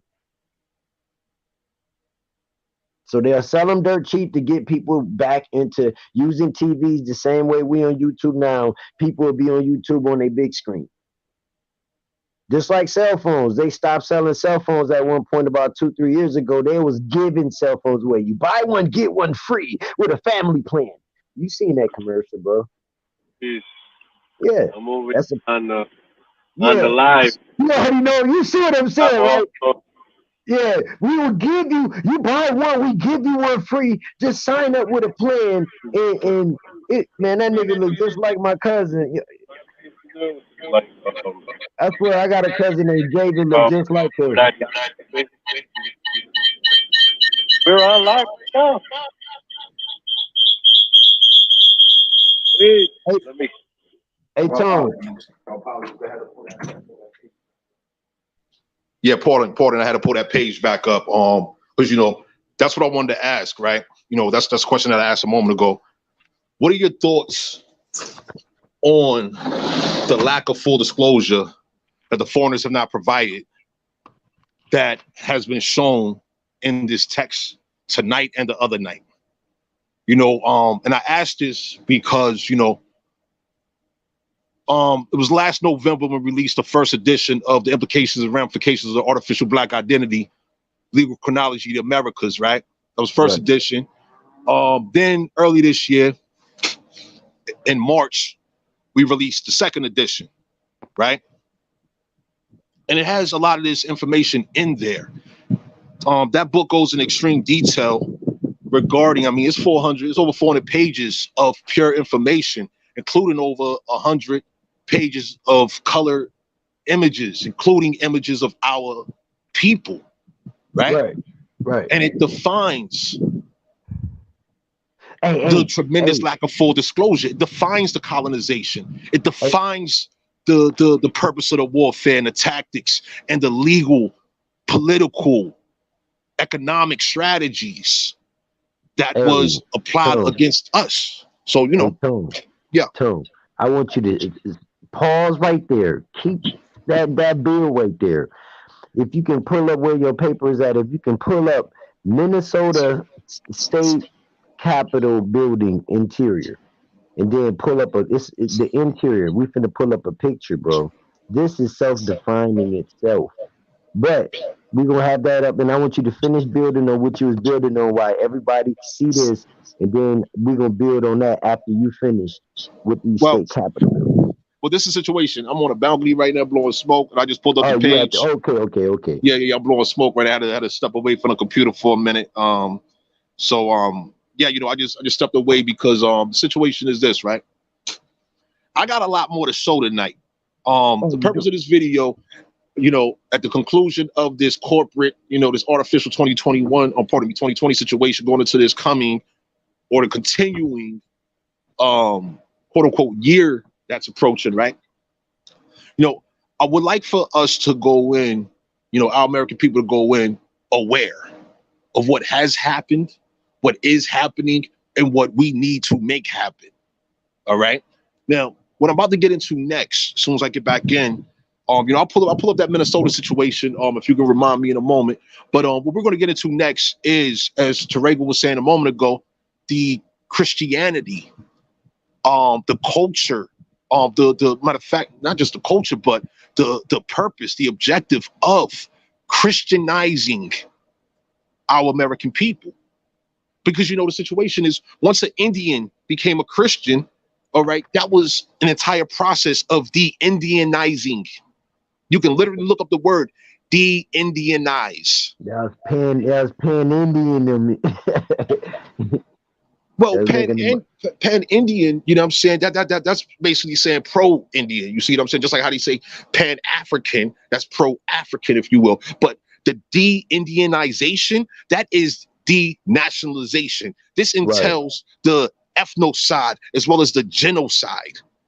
They declared war on us on all levels. In King Ferdinand's letter to the Taino Arawak Indians, it blatantly says, "We shall attack you from all sides." Now, hey man, I'm gonna work on research. I'm gonna investigate all the way to the T of finding the document or that treaty that was allowed by the king as a treaty for that Spanish conquest. The Spanish conquest gave many nations the right to invade this bitch. Portuguese was in with them motherfuckers too. Them Spanish Moors, the Spaniards and the Moors were already living amongst each other for 500 years. So, all of this shit, you're right. They hit this bitch by four corners. You know what I'm saying? And when they hit by four corners, a lot of our people is in different places. When I initially read the text of King Ferdinand, you know, who was also, that was Ferdinand Borgia. Okay, he was the Borgia Pope. He was the first Spanish Pope. He was the first Pope of Spanish descent. All the previous popes, they were Italians, right? So anyway, and he was known as Pope. He was known as Pope Alexander the Fourth, and I believe also the Sixth. I gotta recall it, but I know definitely he was the fourth, right? You know, he's the one behind the Intercaterra, as well as if I recall correctly, no, it wasn't Dumb the Verses. That was Romanix or something like that. I can't remember the man. It's too many names, man. Anyway, when I read King Ferdinand's letter where he says that we shall attack you from all sides, we shall enslave your wives and sons, right? Now, when I read the attack from all sides, definitely, you know, you could think of geography. But what I thought of is the psychological attacks, the spiritual attacks, not limited to the physical, because what we saw this year, saw this year, and what we've seen in past years, they attack the mind of our people. How I term it is they have, throughout all of these generations and centuries, I mean, we're dealing with social engineering here. Christianizing our American people, right? Stripping us of our natural beliefs, right? Right. At least working towards that. And they did a great job. I give them that. Strategically speaking, tactically speaking, they developed the strategy and they worked that. They worked it, right? And you know what though was crazy about that, what you saying, to polish that up, is it didn't take as long as people could imagine it took. It didn't take 200-300 years. No. No, it didn't take that long. Well, I mean, this is the situation here, right? We're talking about initial point of contact in the late 15th century, right? We base it on 1492, right? And we base it on 1492, right? Because that's what they've provided. You know, the Papal Bull, the Intercaterra, 1493. So if we look at this forward, right, we have 528 years. Okay, approaching 529 years. 1492, 1493 to 2020, 2021, based on their calendar. Anyway, we had to adapt to them within each moment of interaction. Within each moment of interaction. The reason I be saying that is because when you going off of a timeline that they gave you, off rip, it's gonna be a lie, because it ain't nothing that they're gonna give you that they were involved in is true. So off rip, the timeline wouldn't be accurate of them being here that long, especially if every major city was a Black Wall Street. See, listen, that's what contradicts all of their story, because even Atlanta wasn't moved in by the white people until 1947. And that's in documents. So it's like, it's weird how they predated everything that they gave us and taught us in school, gave us in books. And sometimes we go back and read it in books and be thinking that we found jewels, but it's still a part of the trick too. Well, so this is the situation, right? What I'm working with is what I can show. Right. All right. Such as showing 1600, 1601, where you have this Moroccan king Al-Mansur conspiring with the Queen Elizabeth of Britain, or what have you, in regards to going to war with Spain so that they can take the Spanish colonies, so that they can colonize America and populate. Al-Mansur, King of Morocco in the 1600s, his agenda was to populate America with Moroccans. Now, if we look at that information there, and then we look at the status of our communities, right? The status of our communities being the fact that in every hood across the country, we have these Persians, we have these Africans. Those are Moors, period. Yeah. We know this, we can see it, and we've read it. These are all Moors by these foreign definitions. These are not our definitions of a Moor. They have described the detailed, all the foreigners, they all knew each other. They have defined themselves. I have a text, right? And you all can look this text up yourself. It's called Ancient and Modern Britons, okay?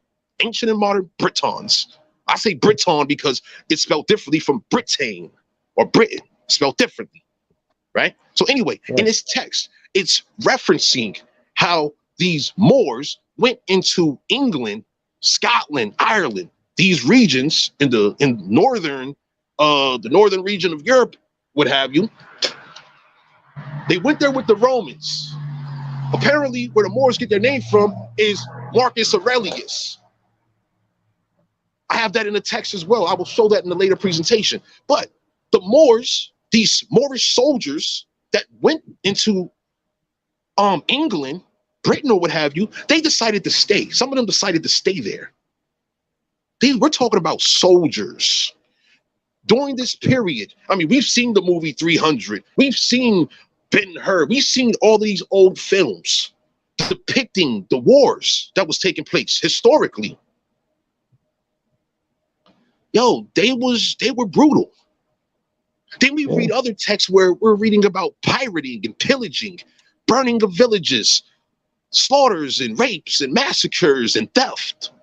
Plunder. I was finna say something that you was relating to as far as the soldiers and stuff, because when the Moors came to America in the Spanish conquest, they did the same thing. And the English, the Britons, and that's my point. That's exactly my point. You know they have a background in doing this. You know about the war about Louisiana territory. You know what I'm saying, with the French and Creole Indians that fought against the Moors and drove them out.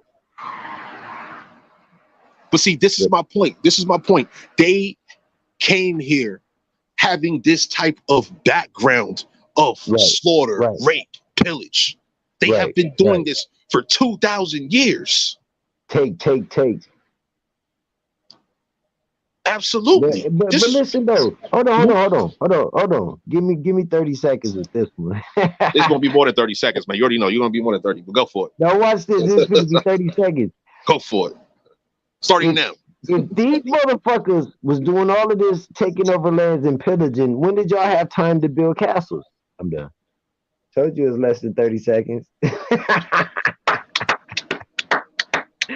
If y'all niggas was doing all of this shit, taking over all of this land, when the fuck did y'all have time to build the Great Wall of China, the pyramids, the mounds in America, all up and down the Mississippi, which y'all got your ass whooped fucking with Mississippi, the Nile River, the whatever you would call it, the motherfucking ancient Tigris River and whatever. It don't make any sense. That's all I'm just saying. That's all. I mean, I hear what you said. I mean, you know, I lived in Europe for a moment many years ago, over 20 years ago, and I was at some of those castles they do have over there, and those castles are blown out with obvious signs of warfare, like cannonball fire. You know what I'm saying? So holes in the side of them bitches. Yeah. So I mean, we're talking about ancient history here that has been documented. The foreigners, they documented everything. And for the fact we have people to this day that are working to withhold vital information from our people, obviously for the purpose of our exploitation, forward our extermination. So the only thing will be left is our land, which they can insert themselves in to claim, as we see them doing right now. They're all, we have these quote unquote Native Americans. When we define Native, it means a foreigner born in a foreign country. That makes you Native by default. So our natural identity, our natural race, which is also documented by foreigners in the 16, 17, 1800s, they had documented us as the Americans. So how is it that we have these people claiming to be Native American? They claim to have a blood quantum, but then there's videos on YouTube, right, where it blatantly shows these people who claim to be Native Americans, and they do this DNA test, and it says they're from all over the world, everywhere except for here. You're not American. Because first of all, hold on, I wanted to say something too. And Mama G, this is not nothing personal. The Moors and those foreigners to this day, they still make they get land claim and land title deed. They don't get land grants or land patent. And so when how that works is why they sell houses with land. Even when you buy like a house out in the country, you get a title deed or a title claim, and that's a foreign act, which us indigenous people, we are the actual people that get the grant and the patent, which is the original design. The word patent is a design. So when you look at your lot, remember Mama Chief, when we was trying to find your allotment, with that allotment is a design when you see it from the geographical aerial map. So the aerial map will show that pattern, which is the design of that lot, and it'll show the corners, what is inside of that motherfucker, and everything. But go ahead, Hama.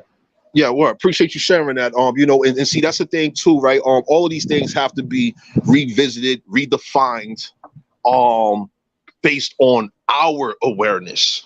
Right. Right. The foreigners certainly they have applied their definitions, but the thing is, we have our own. We have our own. And they're taking us away from our definitions. That's why they be putting these new titles in, and that's why they call it titles. And so when you get a land title, that's all it is. It's a claim. That's why, like, motherfuckers say they black. That's a claim. Absolutely, it is. And the mirror tells you that it's a false claim. Right. I mean, these hidden colors have hypnotized our people within these recent centuries. I mean, I'm about to show some text. I'm almost finished doing what I'm doing on this balcony, right? Yeah, but I'm about to get into this text where I'm gonna show you some very interesting things. And Zoe, I would like your presence to continue on in the right here, you know what I mean, so that we can discuss what we're reviewing here. You know what I'm saying? It's very interesting what we're about to get into. I have some video, and as well as I have some text. All right, and we're about to go back in time just a little bit. We're going into the 17 and 1800s. All right, and the situation is this: we need to be aware of what has happened. They told us, oh yeah, they brought all black people to America as slaves. Right. That's not completely true. And who exactly were these quote unquote black people, right? Oh, they said they killed off the American Indians with disease and warfare, and that's not necessarily true either. And that's a very large untruth. Certainly, a lot of our people have died just as well as a lot of our people are dying today. I just said a moment ago how they were pulling the plug through these mandated non-resuscitation orders. People in these foreign hospitals were not being resuscitated intentionally. On purpose. And these are our elders. Our youth needs to be in communication with their elders so that they can receive everything they can from their elders. This is how we maintain our existence. It's a lot of wrongs that have been done, just like I was reading from former President James Buchanan's text that was published in 1824. They intended for our daughters and sons, our posterity, not to know the wrongs that have been done to our American Indian peoples on our American continent, which is great, from which a tremendous amount of the world's wealth has derived from, as it still does to this day. They do not want to inform us of these particular and specific truths. And it's our duty to inform ourselves and each other. Minus the confusion, minus the debates, minus the arguing. We can't argue with these old texts. Like, I'm about to show y'all a video. I'm about to show y'all a book. Chief Noya, I woke up 1 o'clock in the morning the other night. Sunday morning, I woke up 1 a.m. to a text message she sent me. It's a website link, and I'm like, what's this? It looked like gibberish to me a little bit. I'm like, what is this? So I click on the link, and there was a book. And I'm What's reading the name of the the, book, though? huh? What's the name of the book? I'm not going to let it go yet. Nah. It's about to be a surprise. Shock and awe. I love shock and awe. Nah, like, it's about to be a surprise party. I hate surprise parties, but I'm ready to throw one. We about to have a surprise party. Now, some people may already know. Thing is, though, our American people need to know this information here collectively. We need to know. These hidden colors, they have withheld so much from us. They're still withholding so much from us. They wanted us to vote for people who demonize, criminalize, incarcerated falsely so many people of ours. They strategically target our people to remove them from us and profit off the enslavement of our people in these private prisons. You know, in my book, I strategically placed in there, I intentionally placed in there the foreigners designated our land, this entire continent of America, to be a penal colony. This is why we see every state having a penal code. Hey, yo, Tom. Hey, What's up? hey, pull up that Minnesota State Capitol building real quick, the interior, so Yo, we can put that I'm on still on the balcony, man. Hold up, man. Appreciate the reminder, but give me. Yo, I'm trying to the keep my energy. It's cold. It's cold outside, so I'm trying to cool off. You feel me? 'Cause I'm hot. Oh, You know what I mean? you I'm a over there? I volcano. forgot I'm a you over there in volcano the right now. Illy State. You over there in you over there in Windy City. Man. Mm-hmm. All right. Well, Man, my when you go back fingertips inside, freezing you right gotta now. pull that. I was I'm gonna blowing say, smoke with my fingertips freezing. yeah, you gotta pull that up, About to though. You resume gotta pull duty. that up. All right. Huh? I said you gotta pull that up, though. I'm You gonna got pull it to. up. All Absolutely, I'm right. gonna pull it right up. I'm gonna pull it right up. You know what I'm saying? But the situation is, yo, we need the full disclosure of the fact that, hey, our daughter's and son's grade school. Be like, hey, daughter, hey, son, check it out. This is what they should have told our ancestors back in the, 15th, 16th, 17th, 18th, 19th, right now, 20th, 21st century. That, hey, daughter and son, check it out. These foreigners, they intentionally sent an abundance of lunatics here from all over the world. Straight criminal, mastermind, perverted, corrupt things called humans. Daughter and son, we're not humans.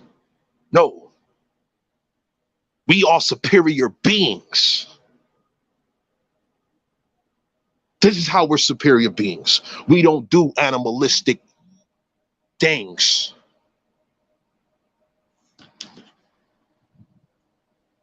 We don't engage in animalistic things, animalistic behavior. But unfortunately, due to our people not being aware, this is what happened. Our people have adapted through all the social engineering and all of that.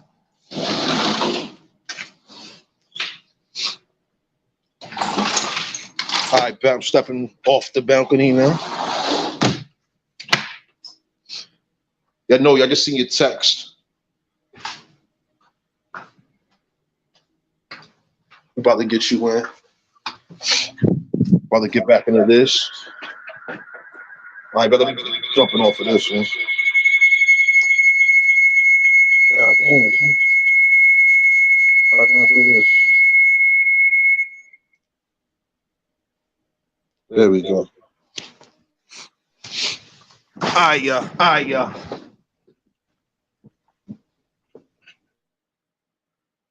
Let's get it in. Yeah, no, you feel free to hit the thing again. Jump back on.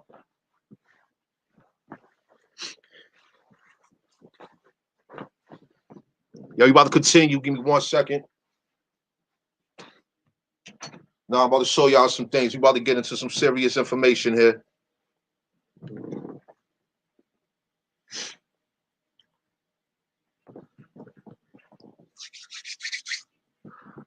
Yo, no, you got the link. Jump back on.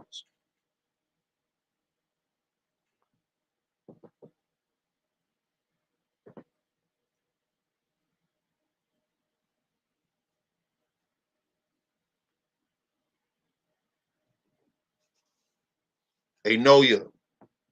Let me know. Yo, text me you back in the thing because I gotta continue right now. Where we at? All right, here we go. Okay, so that's what we about to do. As I mentioned a moment ago, right? We're gonna take it back in time a little bit, right? So Chief Taregua, he said a moment ago about this Christianity situation. Well, something in which they didn't teach us in grade school. These foreigners, they didn't give us full disclosure about the situation. The initial school set up in North America, they were Indian schools, such as what we see right here, the Indian school at William and Mary, right?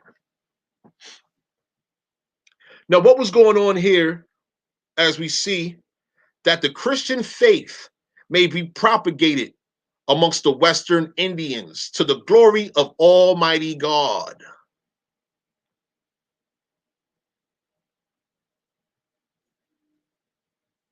This is what it's been about. This is one of the ways in which they socially engineered our people. Now, Chief Two Hawks and some others, they have shared background pertaining to their people, right? The Neheganset, Mashapog, Wampanoag peoples over there in the Rhode Island, Massachusetts territories, right? They shared how basically during this period, what was going on was they were stripping our American people of their culture. Now, something that's related to Christianity, as you all aware of, is baptisms, right? So in my research, I found that they were doing mass baptisms, right? The Spanish were the first to do it. I have a text on that subject, right? Let me see if I can locate that text up here. I have a lot of information up here. I'm not getting to that just yet. Oh, wow. I'm about to pull it up in a moment. But anyway, basically what was going on, this is how our people got their Christian names from these Indian schools through these Christian baptisms. And basically, when you become a Christian, by default, you become a slave. This is why we have heard throughout the Christian literature, the sermons and all of that, servants of God. Now, if you do the etymology on God, you see that God is German. Certainly it says something about a deity and this, that, and other, but here in the Americas, we have our own. By it being ours, it means that we have faith and we believe in ourselves. We don't believe in the foreigners. And we see what it has gotten us up to this point now, right? Belief in these foreign deities, it benefits the foreigners. It does not benefit us. The ethnocide that took place with all these foreign religions, right? It strengthened the foreigners and weakened us due to the fact, what do we think about? Let's give you a simple example. What do we think about? Well, you say praise Jesus, but so many of our people don't even know their ancestors. We don't praise our ancestors due to this. That is one of the aspects of ethnocide. The fact that so many of our people do not remember our own people. So many of our people no longer have a relationship with nature. I would like to pull up some old depictions of our American people, true indeed. But I want to continue with this presentation, especially due to the fact so many of our people already have seen many of these old depictions of our people and their relationship with nature. And the reason why this is important is because our natural environment is being destroyed in our face, before our very eyes.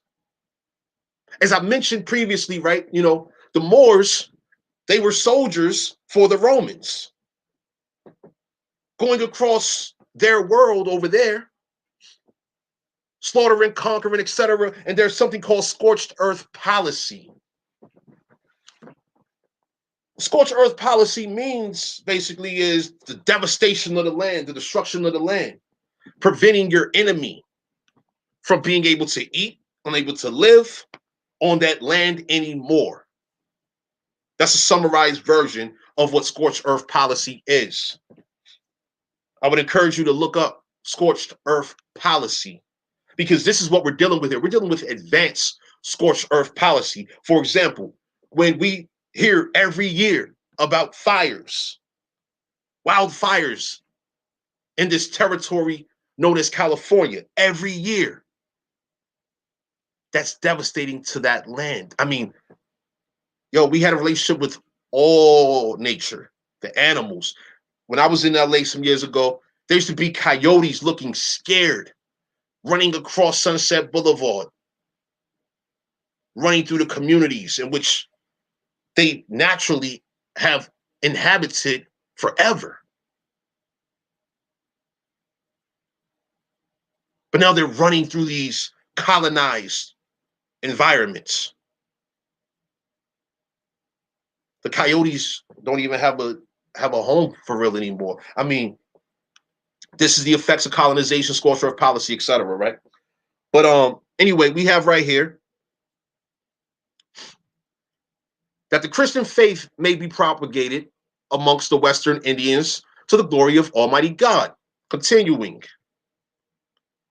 So many Indian children in sickness and health, in meat, drink, washing, lodging, clothes, medicine, books, and education from the first beginning of letters till they are ready to receive orders and be thought sufficient to be sent abroad to preach and convert the Indians. Basically, they want to convert our people, and they was targeting initially our boys, as I mentioned the other day. They was targeting our boys initially because, you know, foreigners, they come from a patriarchal culture. And the purpose was so that our own people can be used to convert us. And it's common to this day, right? Very common to this day. Our own people being used to convert us into something in which is foreign. And we need to be aware of what is ours versus what is foreign. So we can go into extensive detail on all of this. Most likely I'm going to continue this at another time. So I want to get into the depth of these hidden colors, like, you know, the surprise party, right? This is the situation here. So Noya sent me this website the other night, and I did a little bit of research. The book that was mentioned on that website was this right here, The Princess and the Prophet. And it's about this guy right here. Do you all know who this guy is?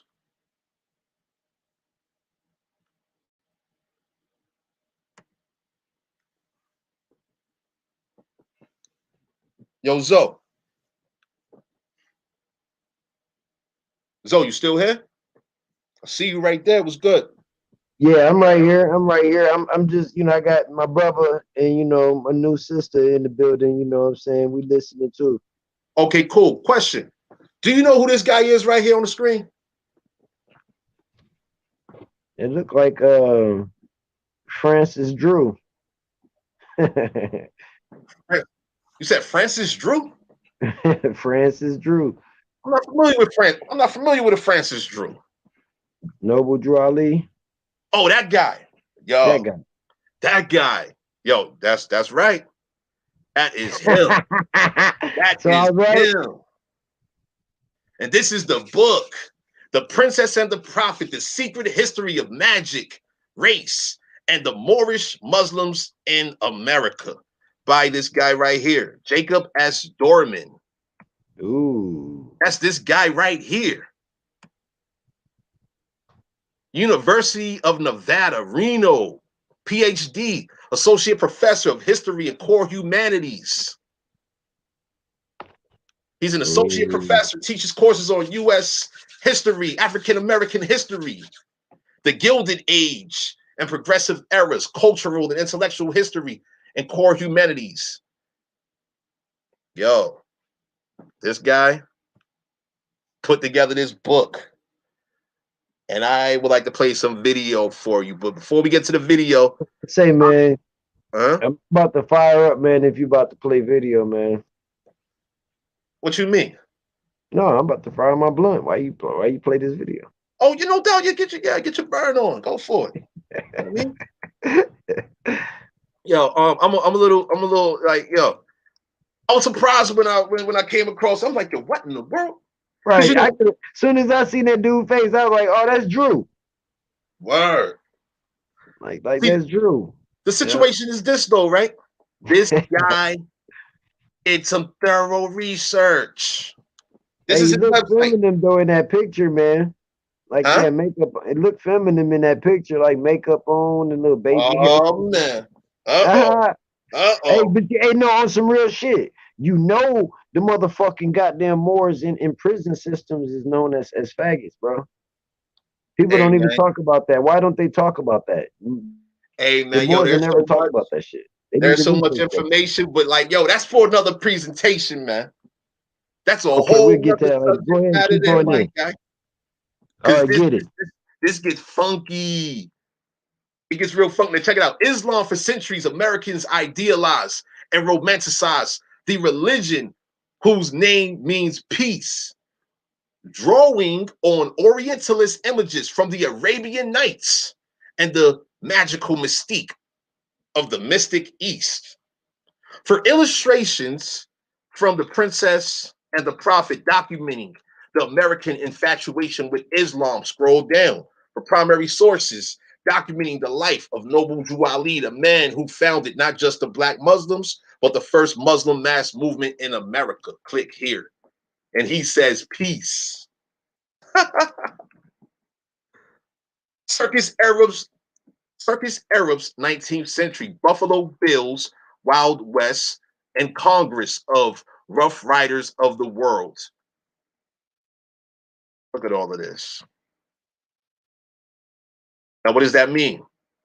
Buffalo Bills, Wild West, and many circuses featured Arab equestrians performing jaw-dropping feats on the world's finest horses, Arabians whose bloodlines flow through today's thoroughbreds.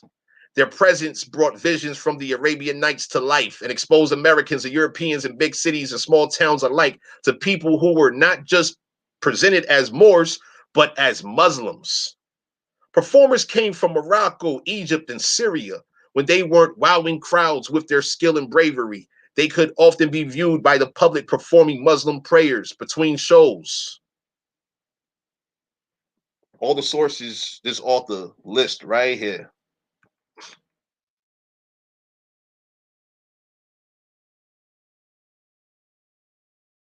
The hidden colors, right? All right, so website's right here. You all can check it all out. The author, he did some thorough research. I want you to hear from him. His own words. Give me one moment here. Let me pull this up.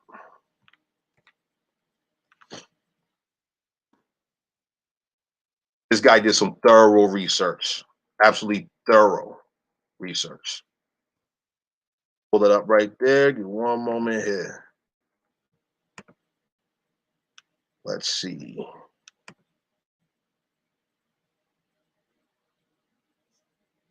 Sprung out of the Moors in Detroit in 1930.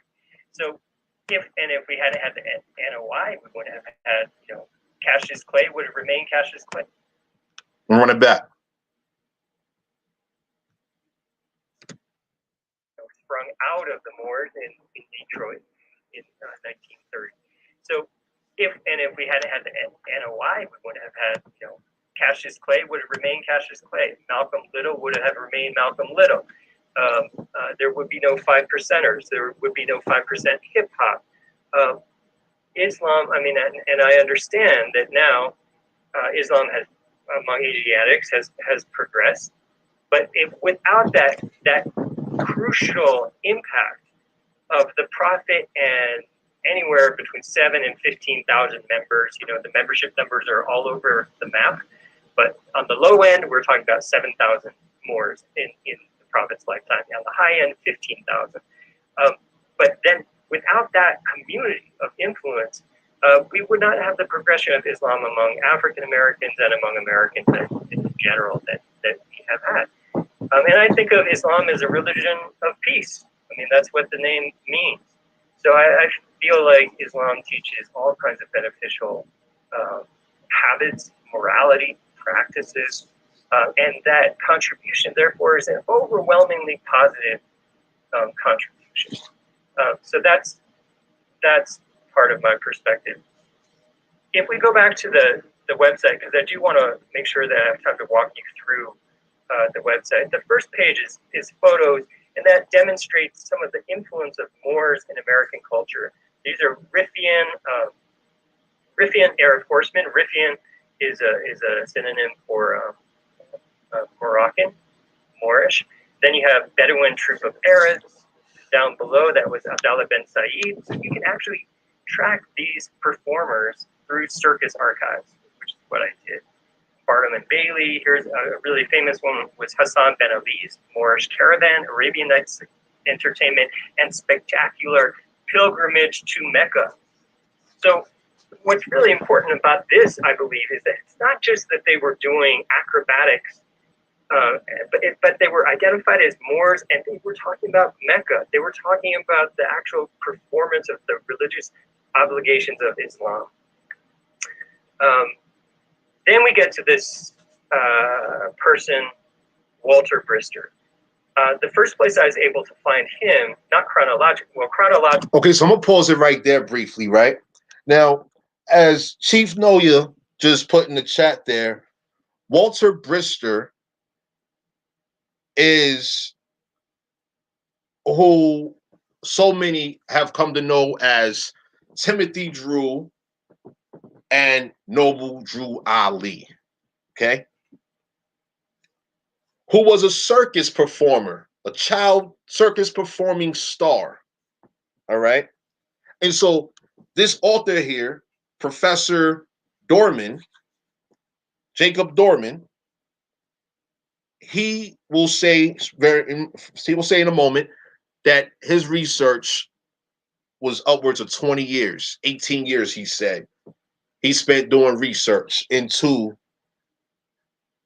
identifying who this Noble Drew Ali person was, how influential he was, how he gained influence, etc., etc., etc.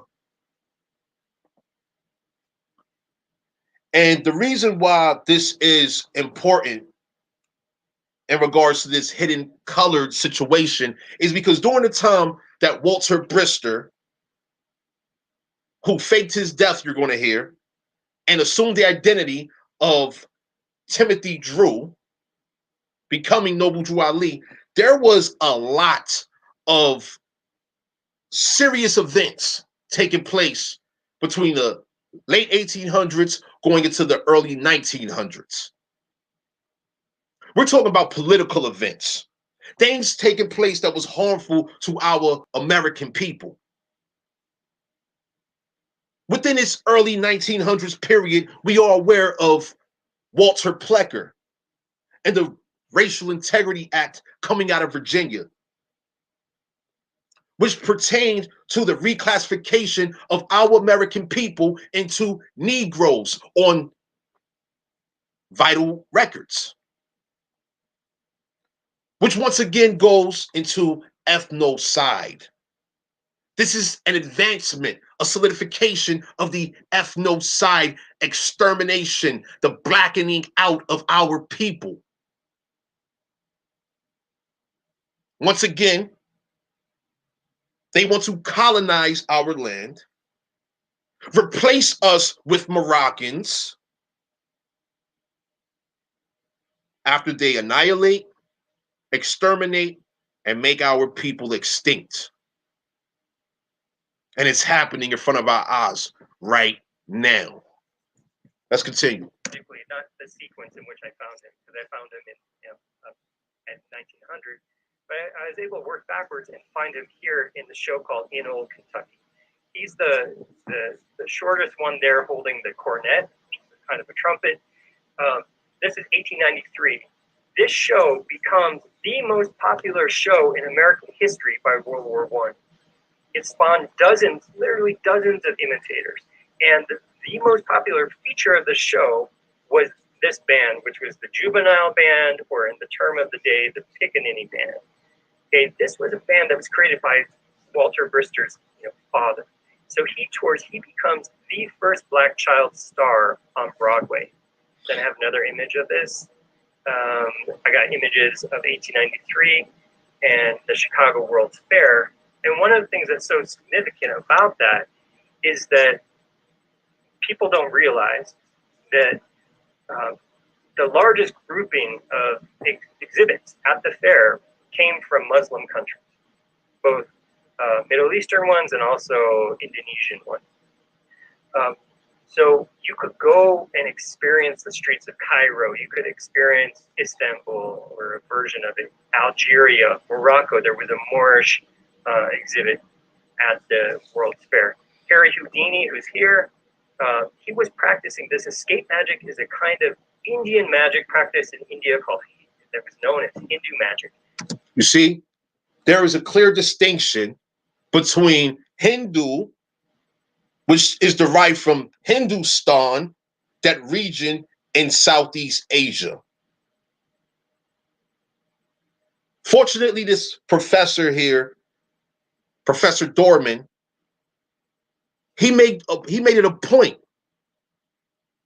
to differentiate what an Indian is in regards to those Hindustan people, from those Hindustan people. They're Hindustan, not Indian. This goes into the ethno side of our people. So there's a lot of information within all of this. Let's continue. He starts out in 1893 performing.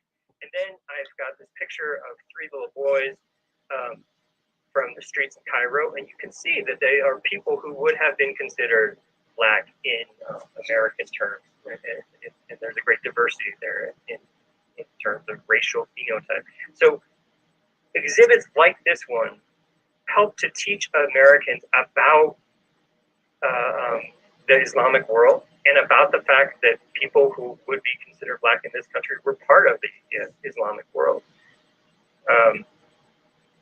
You also have information about Shriners, but I want to skip to that to talk more about Brister. He signs on with this Wild West show, Pawnee Bill, as Armaz Sotanki, and then he marries this woman, Eva Alexander Brister. They're both from the Cincinnati area, from kind of the Kentucky side of the Cincinnati area, and she becomes a Hindu lion tamer in circus. They travel together in 1992. In Pawnee Bill's show, Walter Brister, who I'm calling the future Noble Drew Lee, you might not be on board with that, and that's fine. You can have your own beliefs. I'm not here to, tell you how to believe. This is now. I'm gonna give you a little more background, right? So there is a channel on YouTube. It is a Moorish channel, right? If you go to the princessandprophet.com, in the menu area, it says videos, right? If you select videos, it shows his interview, which is where this footage is from. Fair use, of course. This is very informative, very educational, education that has been withheld from our American peoples, right? And yes, Giovanni, I see you right there. That's right. Check them Hindus, man. Check them on that. That's what we're supposed to do. And it's vital that we inform our people about all of these foreigners. We didn't know how to properly identify them. That's right. But this is the situation here. This is the situation. Continuing. Yeah, that's what I was saying, right? If you go on the website, click on videos, princessandprophet.com/videos, you'll see his actual interview.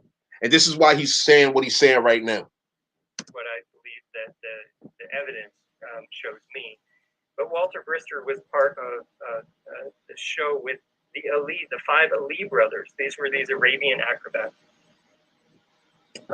And then he survived the Princeton riot, where the Pawnee Bills Wild West show actually beat up a whole bunch of white Anglo-Europeans. So you have people of color beating up. And one of the amazing things about this is that Walter Brister, as Arma Sotanki, was let through this boisterous, rowdy crowd. Like, they just parted and let him pass. I can compare it to the Jedi mind trick. He just was able to just find safe passage through this crowd.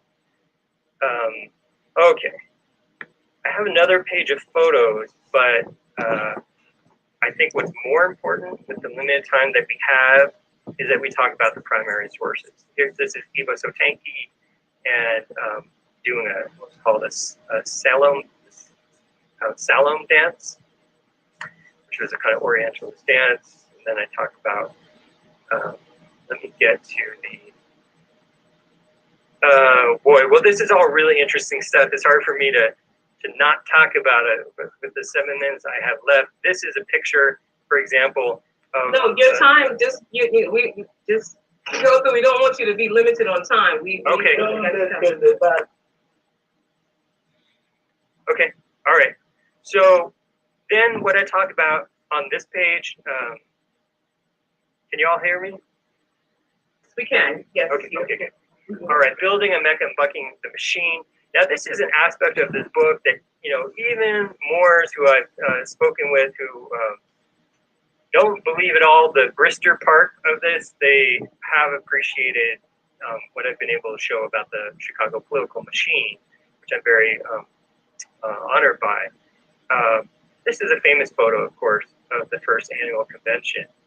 But one of the things that I was able to piece together is that, as I think is well known, the Holy Prophet Noble Drew Lee wielded considerable political power. But what I was able to piece together is that in 1928, Chicago's political machine was coming apart. And it was... Now, I'm going to pause it right there for a moment. So here it is. We're dealing with the early 1900s. This is a 1920s period, right?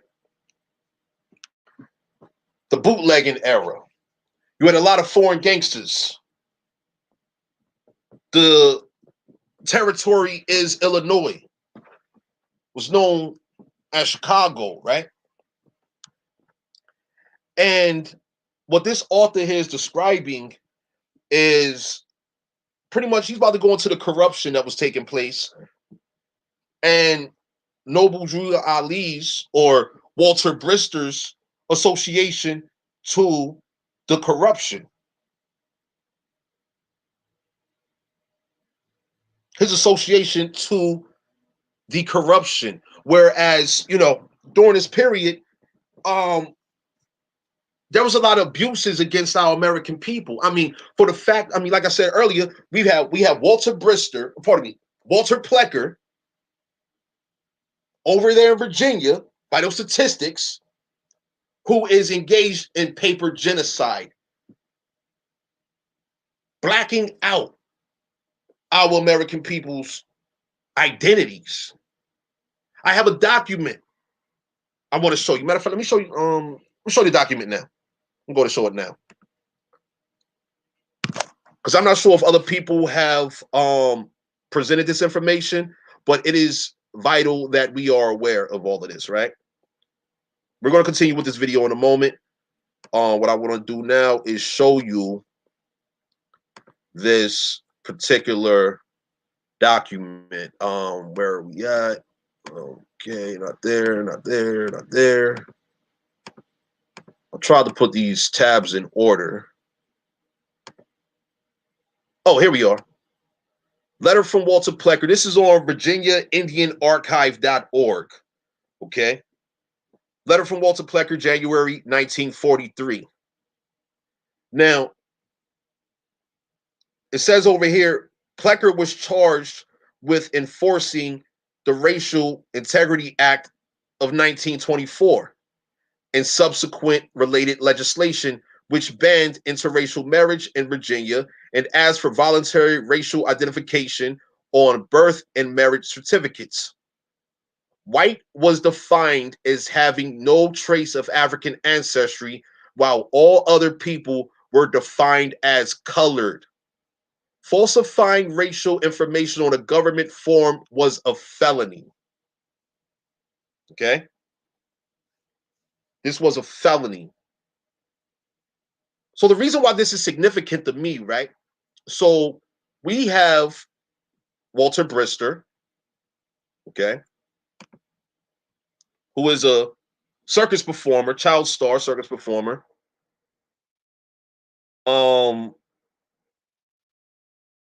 Becomes Noble Drew Ali, prophet, Noble Drew Ali, founder of the MSTA 1928, right here. It says it right here at the top of the page on the author's website. And this is vital information, right? This is the same period. No 4-year difference. True indeed it is. But to me, it's significant because our elders then, our youth then, needed full disclosure, right? Pertaining to their true identities.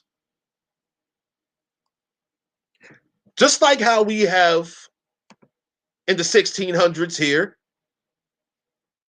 foreigners converting our people into Christians, right? Now, fast forward 300 years later,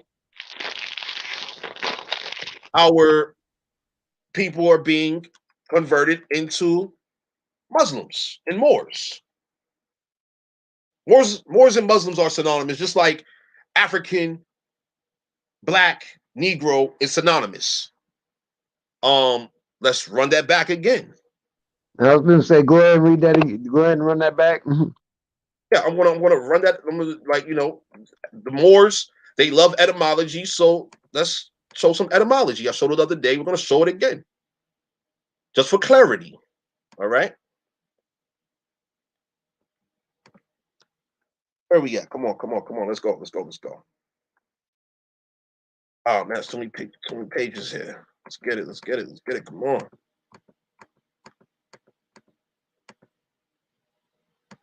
God damn it. Here we go.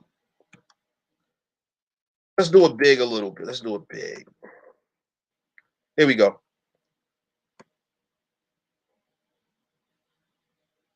So as you see, this is from Edom Online. I can pull out some old etymology dictionaries for real. I can definitely do that. But for time's sake, look at here. Negro noun, 1550s. Member of a black-skinned race of Africa. Remember, we are Aboriginal, autochthonous, indigenous to America. Genealogy is very important. Oral tradition is very important. Many of our elders have informed us of this through oral tradition, right? Anyway, I was going to fast forward to this last sentence here. Meaning African American vernacular. That's Noble Drew Ali and those hidden colors. The English language as spoken by U.S. blacks is from 1704. French, nègre, is a 16th century borrowing from Spanish Negro. Other English words were Moor and blackamoor. A Middle English word for Ethiopian. Perhaps also a Negro generally, was blue man. Also, so let's continue. Hold on. Pause. Okay. Scroll back up to Blue Man. Yeah. Cause you know me, I fucks with Method Man. I'm a red man. That's right. That's right. So, proceed That or boy. proceed. Yo, go ahead and proceed. Take that as Oh, a yes. oh yeah, oh yeah, oh yeah. Oh, so now more. Let's check it.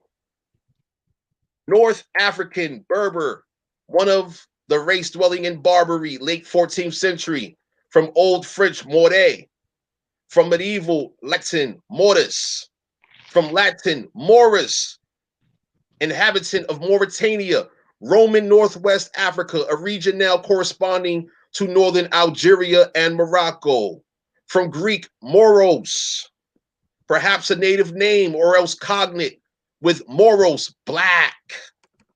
Once again, more means black. Negro means more.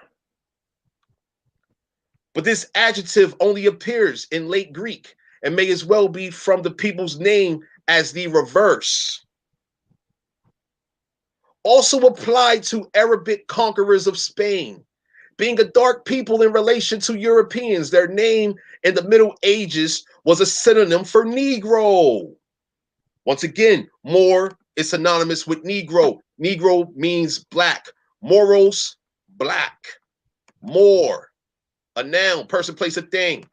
Negro, person, place, a thing. What's the place? North Africa, Barbary, Mauritania, Algeria, Morocco. Continuing, being the nearest Muslims in Western Europe, it was used indiscriminately of Muslims, Persians, Arabs, etc., but especially those in India. That's Hindustan it's referring to. Hindustan, What do we see over here? Pakistan. What do we see? We see Walter Brister, better known as Noble Drew Ali, a circus performer, a Hindu magician, right?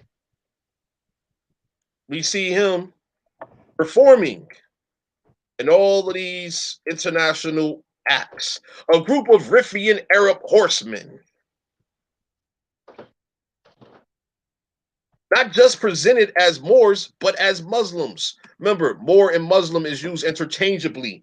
That's in the etymology that I just read, right? But you know they try to hide with that Muslim. I'm a Muslim, not a Muslim. Yeah, the etymology of Muslim still takes you over there. Muslim, not from America. Bottom line. Performers came from Morocco, Egypt, and Syria.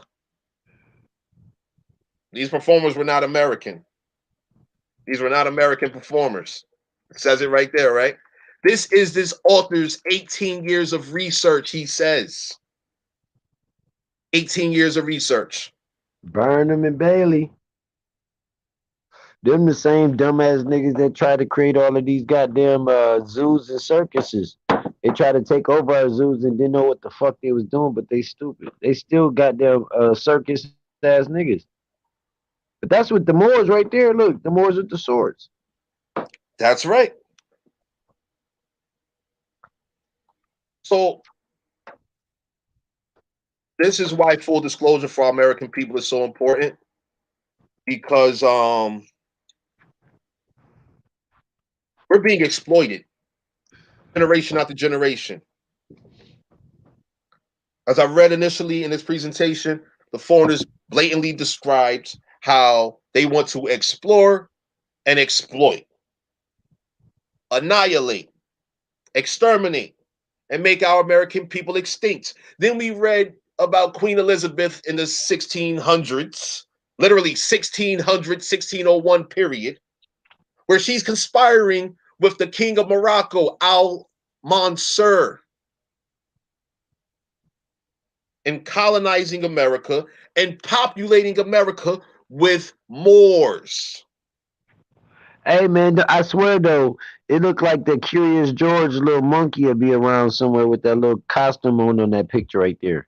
It's just the colors match with the Curious George color books always look like on the front. You know what I'm saying? Have his Yep. ass with a little red vest on and a little red Moorish hat. Yep. And so the author said earlier, right?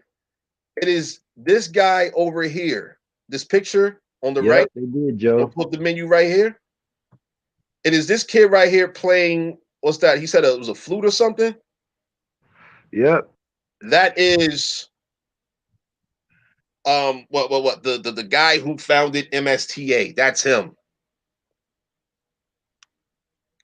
A And child Noble Drew. star. I was gonna say that's Noble Drew Ali and all of his partners when they was little. And that's Walter Brister, man. He ain't man. Hey, that's the other thing we about to get into. That's a surprise party right there. We're gonna call him Walter. Brister. We're gonna call him by his gov. Let's go, Walter. Walter. Hey, Walter. Let's get on Walter. Hey, little Walter. We're gonna get on that tonight. Hey, Walter. Why your feet look like that, Walter? Because I can backflip on no hands. All right, where we at? Yeah, let's get back to this video. Hold up. Let me get back to this video. God damn. Yeah. Full disclosure. Full disclosure. We have to provide it for ourselves. Bottom line. The foreigners, they haven't given it to us. So we got to get it for ourselves. And much appreciation to Chief No Yamina for sharing that Shout link. out to Mama Chief. Shout out to the mother goddamn feathers and shit. Shout out to Joe Scott and shit. Shout out to Giovanni. You know what I'm saying? Much appreciation to our American people. Let's continue. Let's go. Shout out to for a number of Satires, love. because it was incredibly corrupt. Whoa. Now let me just run it back a little bit, because where we left off at in this video, the author's speaking about how corrupt Chicago was in this early 1900s period when Walter Brister became Noble Drew Ali. Let's continue. Hard for a number of reasons, but most especially because it was incredibly corrupt. And by corrupt, I mean not only is there bribes, kickbacks, graft, public officials enriching themselves, getting payments from prostitution, gambling, drugs, Al Capone, all of that. But it was also corrupt because they were using violence, including murder, to intimidate voters. They were using violence and bombing, including, and we're talking about dozens and dozens of bombings going on in the 1920s to intimidate political rivals. So what you need to know is that here's these dangerous characters. One is there's this criminal mastermind. On my screen, it's not displaying correctly, but his name is Jack Guzik. So everybody knows the name Al Capone, but Jack Guzik was actually the brains behind the Capone syndicate. He was orchestrating payoffs between police, gamblers, bootleggers, politicians, etc., and really orchestrating Capone. And now the reason why that's so significant is because the Guzik-Capone cartel, for lack of a better word, was directly paying this man, Mayor Big Bell Thompson. So they contributed hundreds of thousands of dollars to get reelected in 1926, 27. And they also gave 1,000 thugs to intimidate voters. That, by the way, the big episode of voter intimidation, one of the biggest ones, was April 1928. So immediately before the prophet met with politicians at the convention. Now this character, Mayor Big Bill Thompson, called his coalition America First, and he was a creature of the streets. He was hold on. Press pause. Yep. Now you notice how even his own people call him a creature. Mm-hmm. Yeah, so I appreciate. See. I've already watched this video, so I'm just sitting here, just reprocessing this again, because I'm over here thinking about like how what our elders and our youth was experiencing just in Chicago during this period. I mean, I'm thinking about what Chicago's like now, man, and what Chicago's like now, what it is like now today. what we've seen within these recent years, well, what we're seeing here is what contributed to what Chicago is like now. Like this is not even a solid 100 years later. What we're seeing here, what we're learning about this period. Nah. This is not even a solid 100 years. Within less than a century, due to the corruption that was taking place in the early 1900s. We're talking about 1928 when the MSTA was founded. According to that image that the author showed on his website. Yeah, huh? yeah. I was finna say that coincide with the shit you showed earlier. I mean, yeah, I'm like, this is really for me coming across like doing all this research, when Noya sent this to me, it was just like a compound, like, what the fuck? Hey, shout out to motherfucking Mama Chief, man, for doing some investigations on shits. You know what I'm saying? Yeah, and I appreciate this author as well. The reason I say that is because I don't just research, I investigate too. And a lot of people get caught up in just researching instead of investigating. And that's what you was just channeling on while I was talking. And when I said that, you notice how you called them creatures, like, yeah, man, I was just sitting here vibing and channeling on. You was going through a whole nother pattern of what you're about to investigate because it had you into a zone.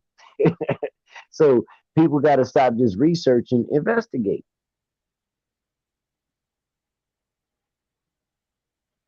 Yeah, see the situation, right? This author took his time to prepare this text. And I would definitely, once I saw the website and I was reading through all of this, matter of fact, I didn't even read through all the pages. I didn't even go through all the pages. Noya sent it. She recommended, and I was just like, yo, I need to check out this text right here. See what's really going on.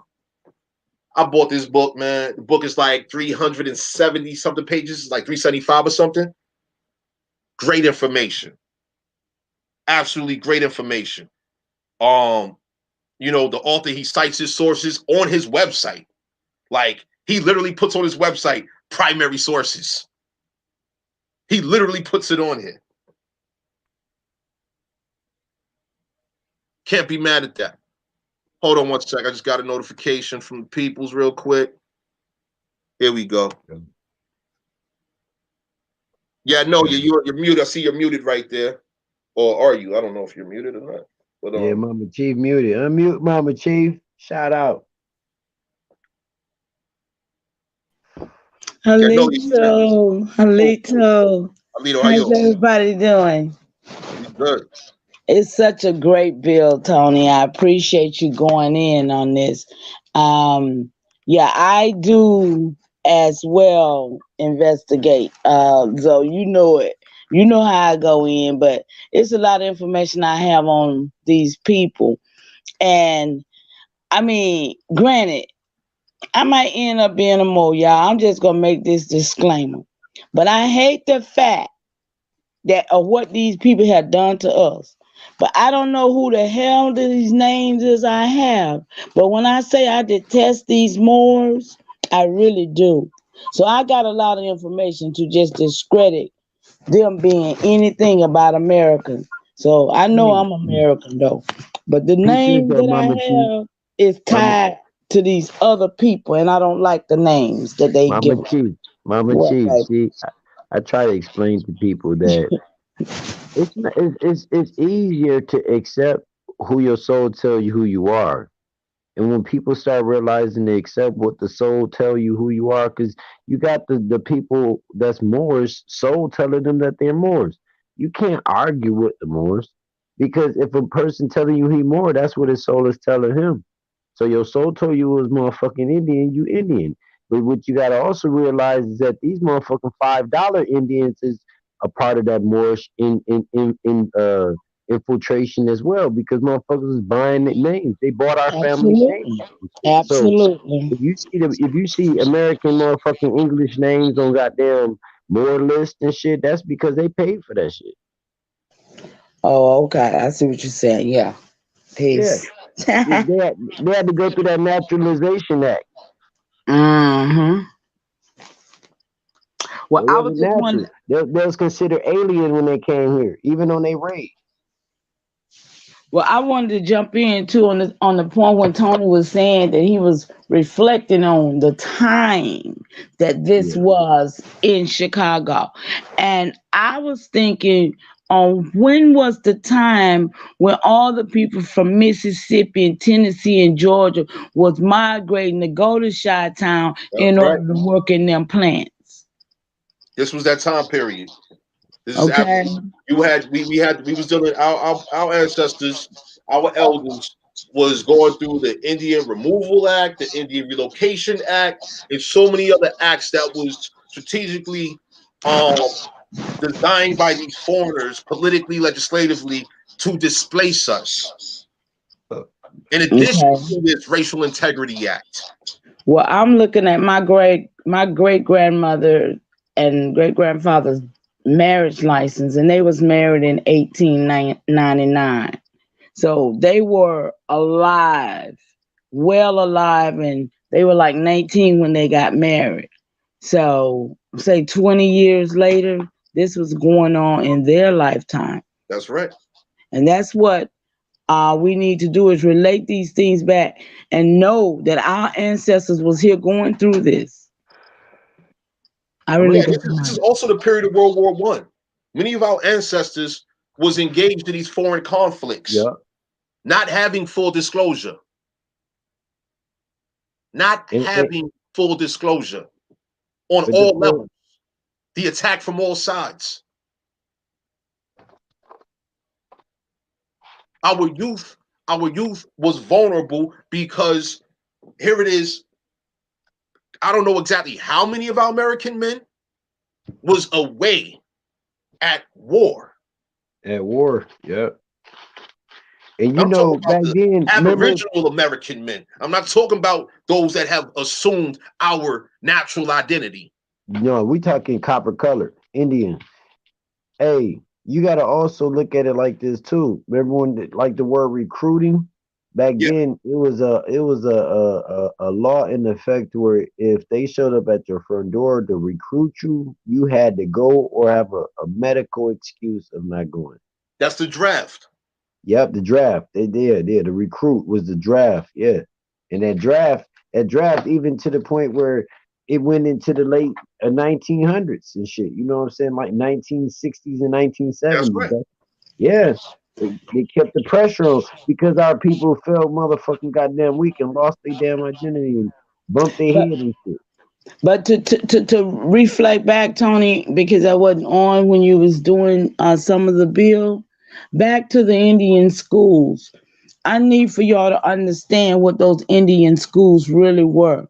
And if you don't, please research them because we was always told, oh, they had us in Indian schools. They had us like just to get the man. But you don't understand. To kill the man, I mean, to kill the Indian and take the man was a lot of molestation going on. That's They right. was doing so much to our men, as well as the women. But the men, they was turning them into fairies, and then don't let them sing and have a high pitched voice. And then to look at all, just mentally think about all the actors, all the leaders, all the Underground Railroad people, all the people that they've given us as our heroes for Black History Month.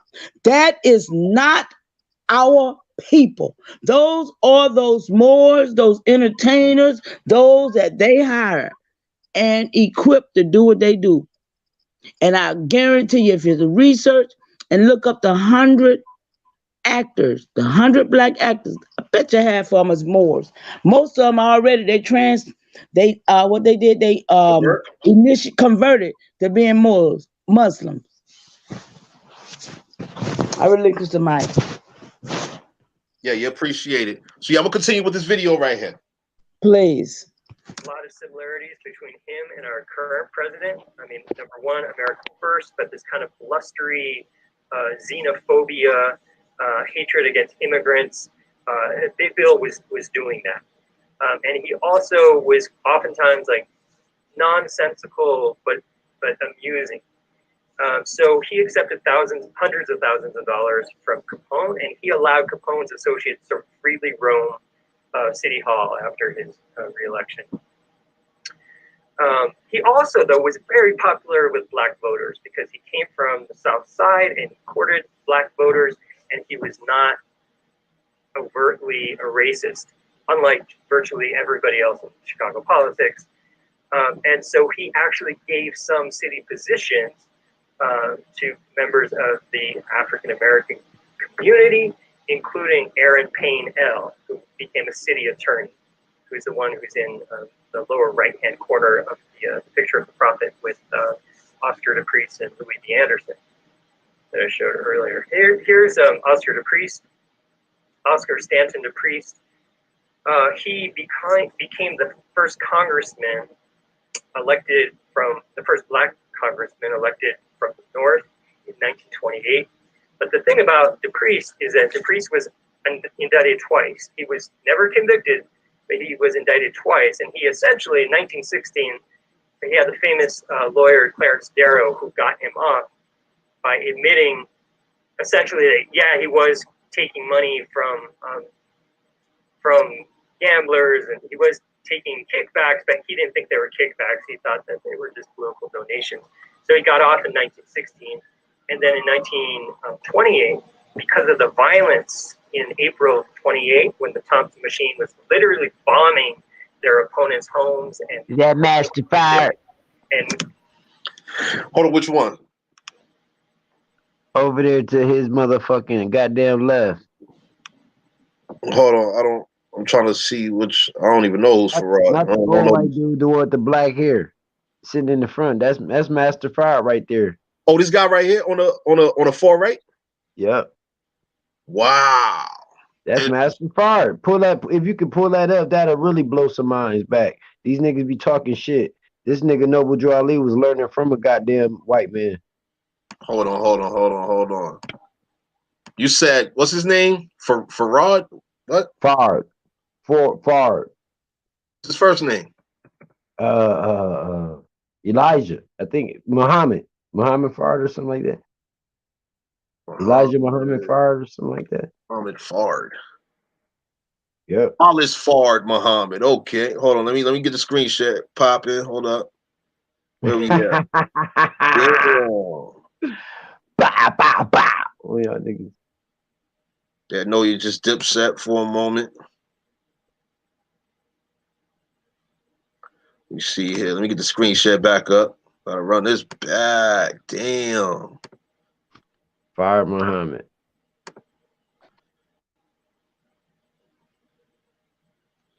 Hold on. We got a Joseph Scott. He's saying always remember these people took in our people, married them to take things from them. Don't never forget that. Don't disregard your last names, any of that. Just know that these people did something and took something away from you. Let me get the link. Joseph. Joseph Scott, that's my brother, man. You an invite directly. Hold up. How can I get you an invite? Damn. I think Mama Chief can send it to him. Yeah, if she can, that'll be good. Yeah, damn. Yeah, because I text everybody else the link, and I was on other device, so I wasn't able to drop it in. We're gonna continue this. We're gonna continue this anyway. Now, I know if you can, Joseph Scott, right? Can you get him the link so that he can join us? While you're doing that, matter of fact, yeah, let me just stay right here. Or no, if you can, text me or Zoe. Since you're looking at the screen, let me know when Joseph or someone joins us. Let me go ahead and get over here real quick. What was I looking up? Oh yeah, this guy. I got it up. Yeah, here we go. Wallace Fard Muhammad. and what was that Drew dude, Walter? So you got Wallace and Walter Walter Brister. working together. Yep, Got Wallace and Walter Walter. Brister. Yeah, that's the guy right here. Yeah. Bow. FBI Bow, bow, bow, COINTELPRO. bow. Look, COINTELPRO. look who he in the picture with right down below him though, with the little fez on. That's right. The Muslims prophet. Oh man. You Yeah, got Noble Drew Ali, and then you got Elijah Muhammad right there in the next picture below him. Yep. Let's get back to this video, man, because I really want people to check out this author's book right here. And like, this is not an endorsement. This is not no sponsor kind of thing here. I just want people to have good information. I got the ebook. The ebook was like, I want to say like $17 or something, right? Hey, I'll be right back. Go for it. Yeah, the ebook was great. You know, I'm still not done with it. You know what I mean? But you can't go wrong with this author's book. The Princess and the Prophet.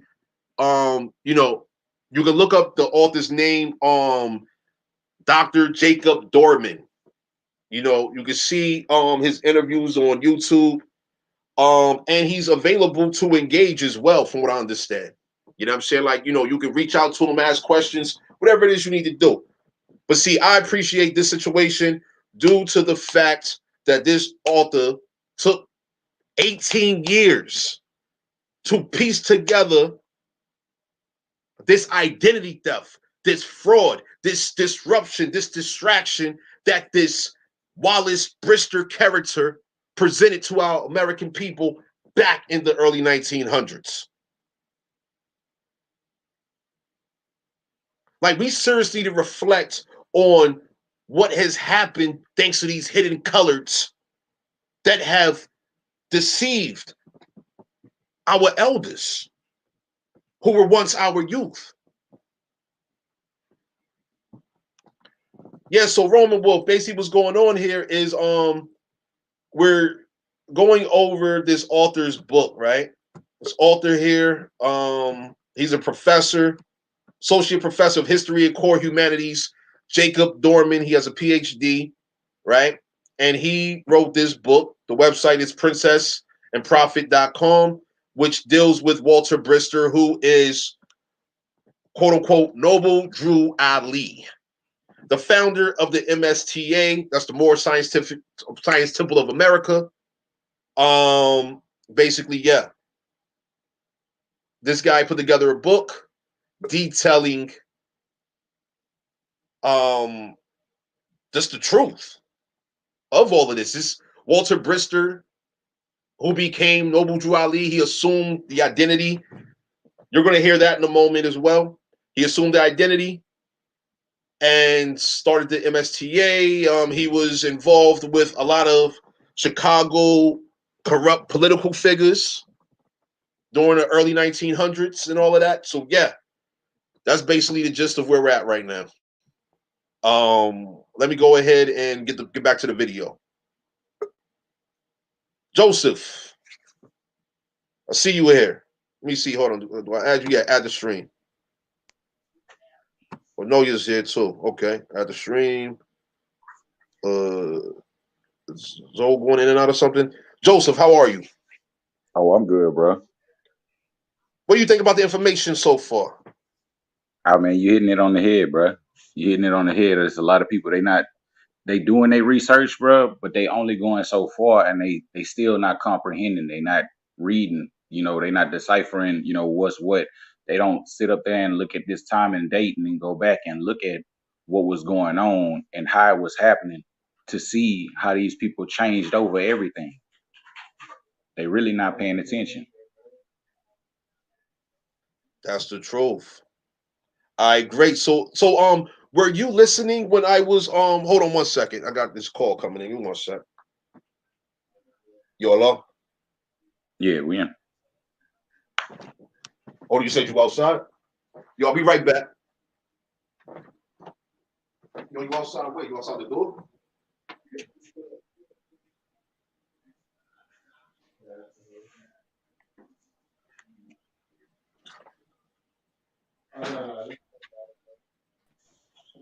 Yourself, go ahead and speak. You can go ahead. I just wanted to, Yes, on this.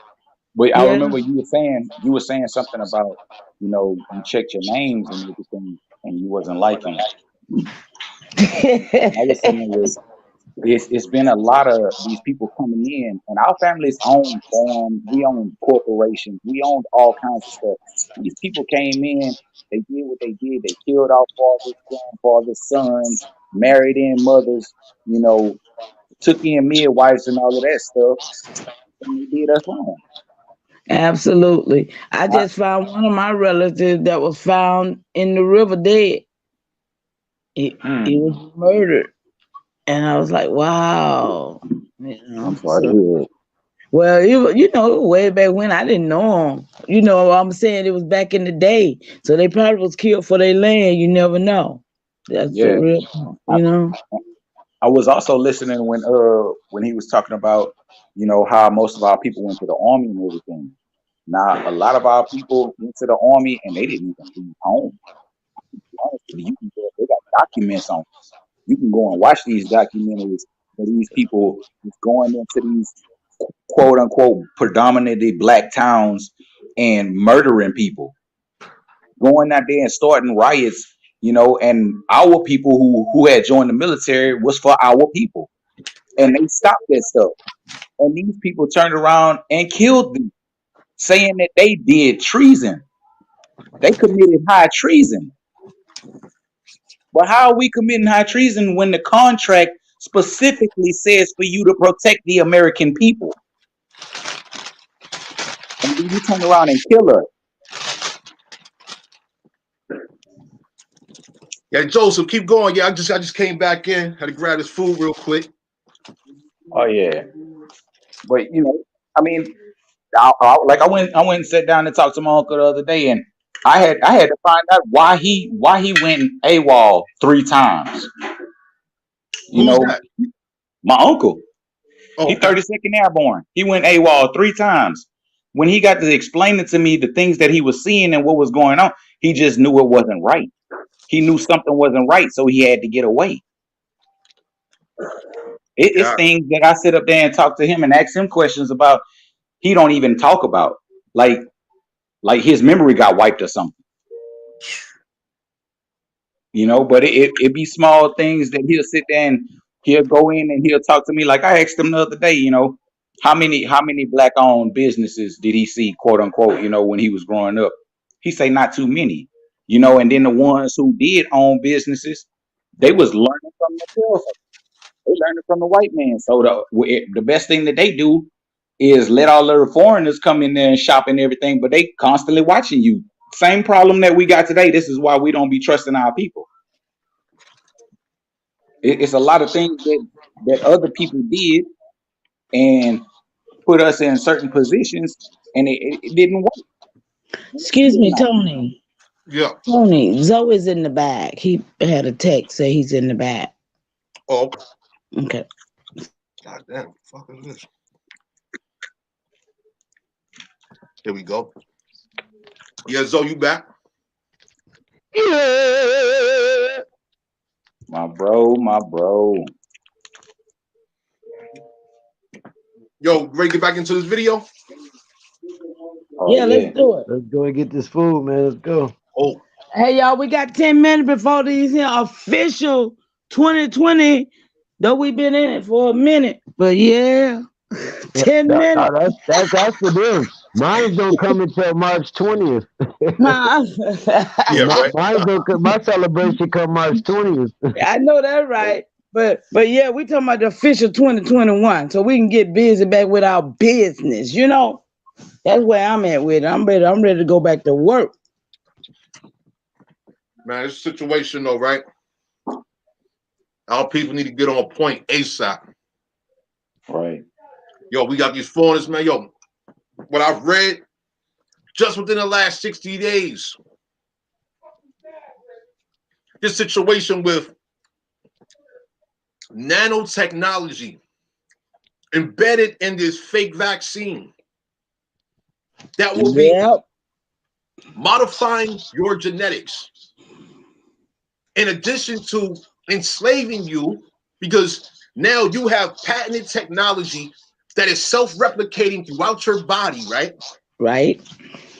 That will be backing a coming cryptocurrency that is already developed. It just hasn't been released yet. Exactly. Hey, you know what, Tom? I'm glad you touching on that because I've been waiting and I've been just quiet, wondering when these people gonna figure it all out. It ain't just the vaccine. That ain't really the scare. That chip is in that shit. Absolutely. Bow, bow, bow, bow. Absolutely. And it all has something to That do chip with is in this. that shit. They always talk about 5G, 5G. Every time. Do y'all realize when they start talking about 3G, we had that 3G phone. We was in the third dimension then. Then they say 4G. What we was in, they say, oh, now we're in the fourth dimension. 5G. But some of these people are still in a sunken place back in the third dimension. If that be the truth, I relinquish the mic. They playing with your frequency. Yo, what happened? Your emotions is a frequency, just like you getting a headache, just like if somebody's like grabbing a finger and pinching it, that's a frequency that your body releases, and they actually run tests on this, like to where if like they hook stuff up to your body and your pulse and stuff, and they do certain things to your body, and your body reacts given a certain vibration and frequency off of it. So they doing that, and they don't tell people that the body, our natural, the copper colored American indigenous people. I don't know what other people's body radiate, but our body radiates from 5 to 7, 8 G naturally. So what they're trying to do is get you to take that 5 and 8 G and confuse it with all of this fear. Once you got fear implanted into your psyche, that frequency changes. That's all I'm saying, and I I mean, agree with you. again, though, right? You're gonna hear this author here, Professor Dorman, talk about how you had these corrupt officials, public officials, these foreign corrupt public officials in Chicago owning businesses, including communication, radio, Yep. back during this period. So now let's think about this real quick, right? So here it is. We have our American Indian people, the Relocation Act, World War I, going into Chicago, bootlegging, prostitution, gambling. Foreigners are profiting tremendously, including these Moors. They're profiting, they're involved, right? And there are broad day like murders, wild shootouts, all of that. They advertise these gangster movies, historical depictions. You know, you had to do Lawrence Fishburne in one some years ago. Bumpy Johnson. Exactly, Bumpy Johnson. Well-produced movie, right? However, when we look at what was going on back then to where things are at today, well, we know that our people have lost so much. Property ownership down, wealth, Yeah. inheritance down. Yeah. Meanwhile, for the foreigners, it's up.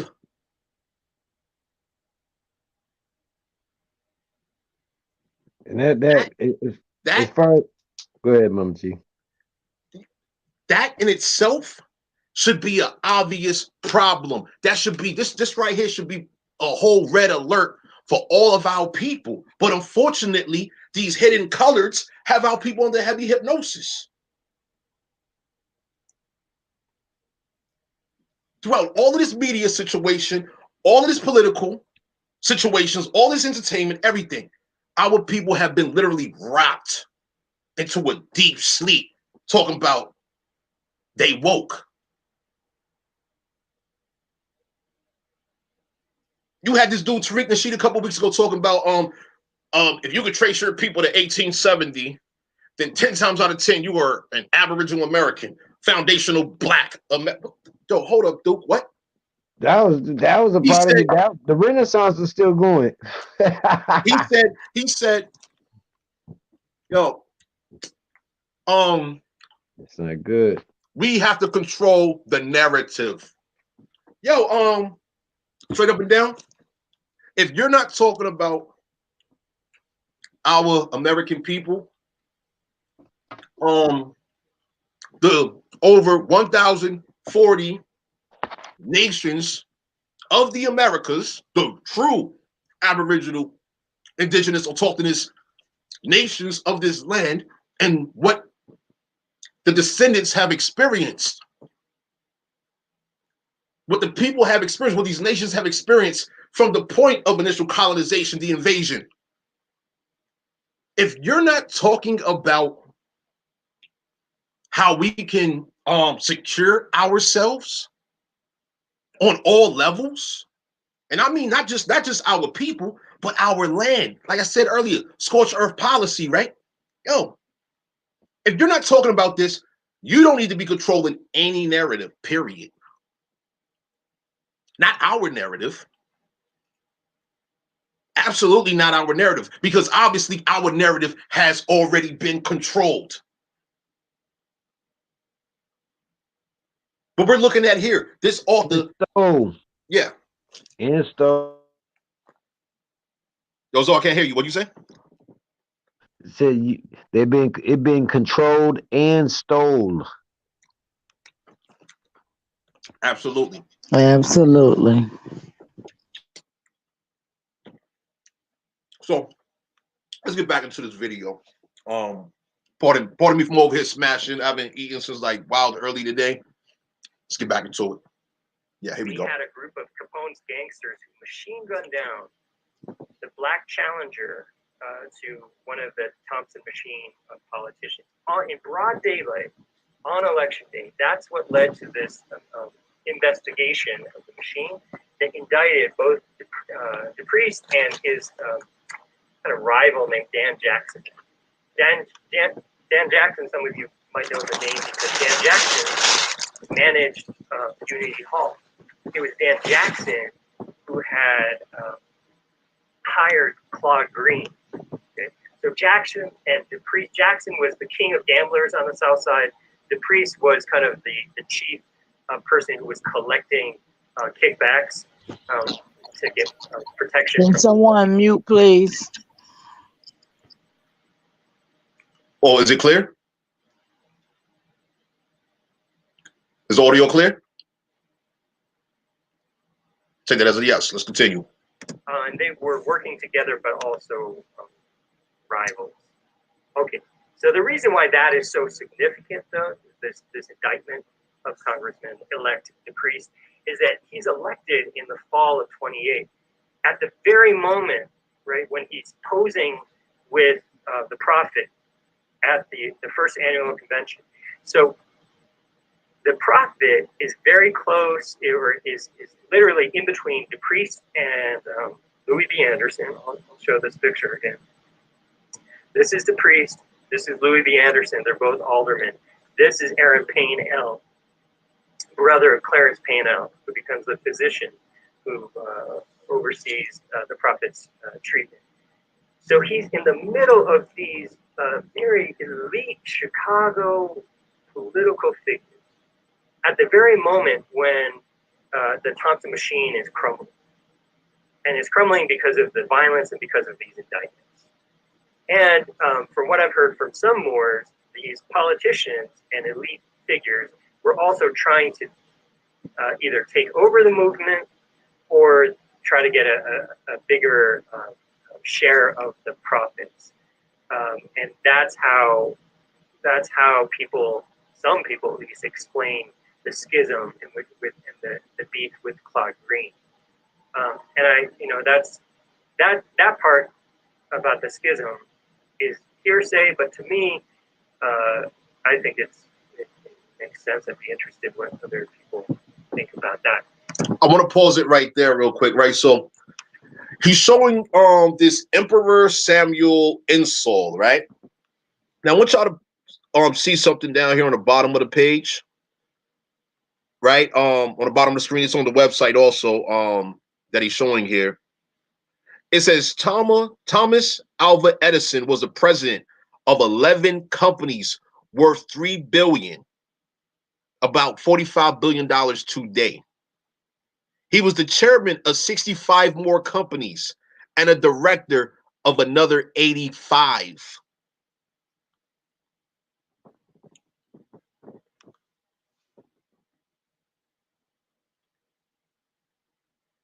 That's serious. We're talking about 1929 with that much resourcefulness while being engaged in corruption. And this is a foreigner here in America.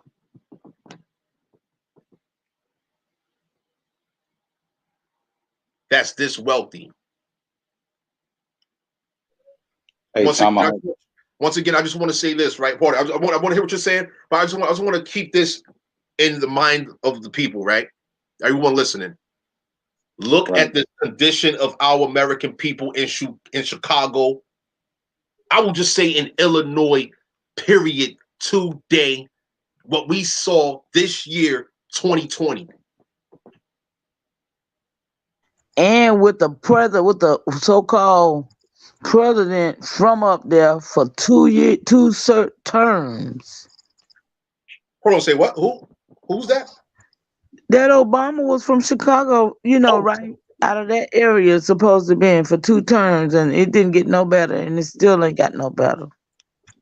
and Because Obama is a because because that's right, but because of that wickedness. And remember Lincoln, he the one that gave them that first recognized them, right?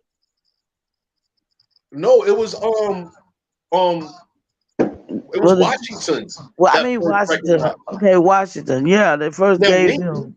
Lincoln was involved in the American Colonization Society, if I recall correctly. Okay, I We're got going to them be getting to mixed that up. research also. And the American Colonization Society, the Moors, those hidden colors, those Negroes, they were also involved in that.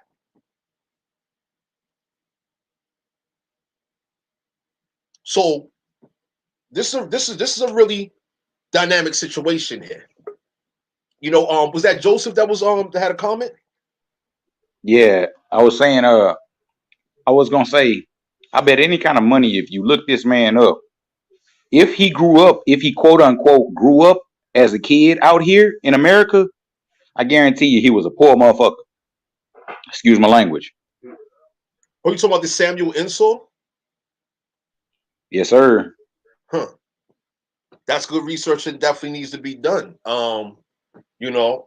If you're willing to do the research or anyone else willing to do the research and you all want to continue this discussion, you're more than welcome to, because it's vital that we discuss these things. I mean, seeing this guy being worth $3 billion then, which is equivalent to $45 billion today, being the president of 11 companies, the chairman of 65 more companies, and a director of another 85 companies. I mean, that's a mogul. Like, for real, for real. And this is not limited to no damn entertainment. I mean, we're talking about he controls Chicago's Commonwealth Edison. I believe that's electricity. It says there the L trains, the interurban railroads, and the power grid in hundreds of Chicago's suburbs, as well as communities spread throughout the Midwest and Southeast.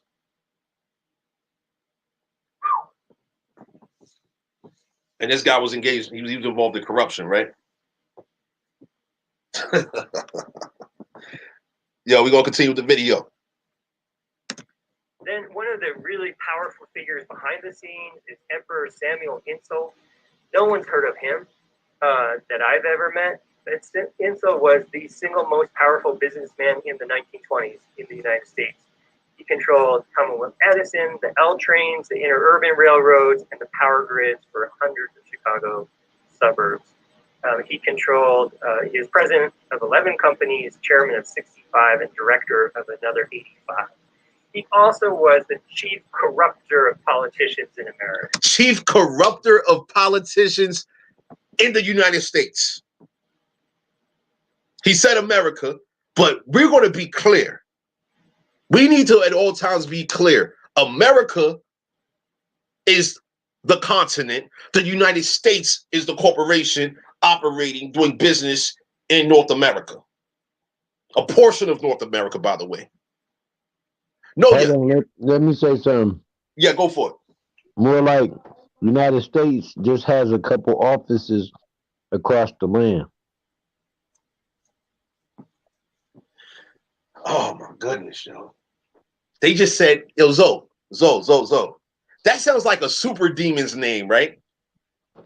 He is the chief corrupter. Right. That's like it's like Satana Lucifer. The chief corrupter. Them And, actually rhyme. huh? I said those two words actually rhyme. The chief corrupter? Satana Lucifer. Yep. Oh, word. God Hell damn, yeah. this is madness.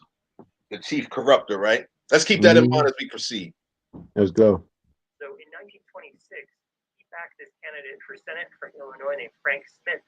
And Frank Smith had been in charge of regulating Samuel Insull's Industries, public utility.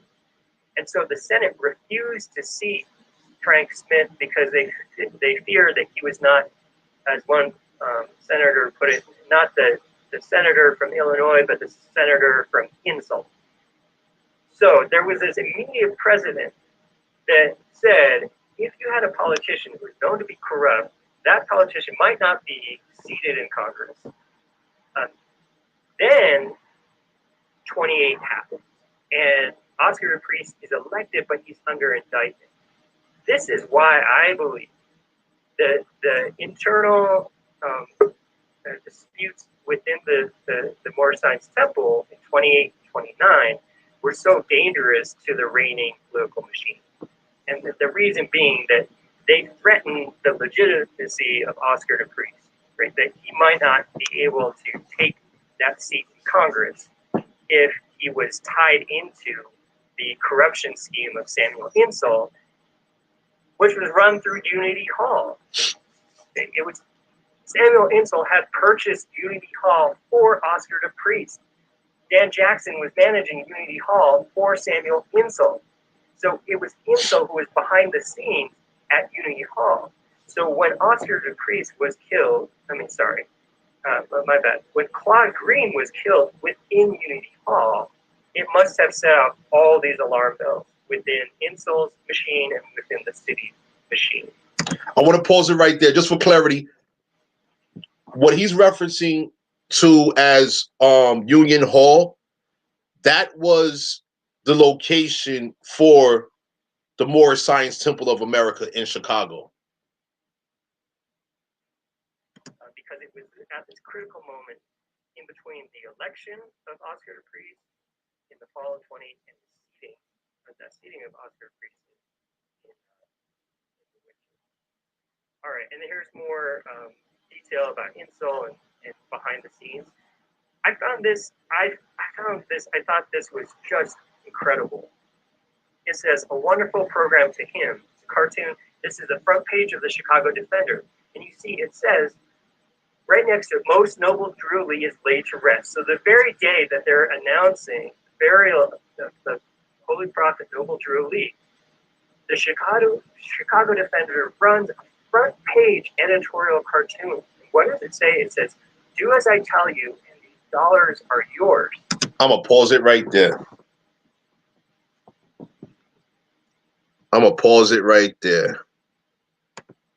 Enough said. We need to talk about that right there. Yo. That's some real shit. I'm gonna leave this image on the screen right there.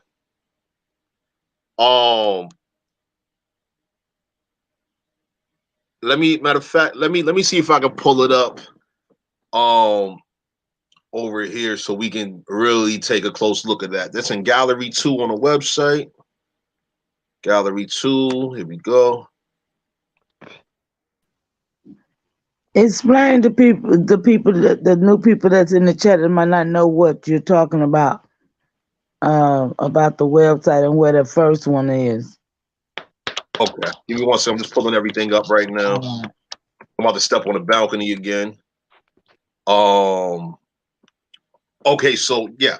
Let me just switch over to this screen here. 1 moment. Stop screen share. Da, da, da, da. Here we go.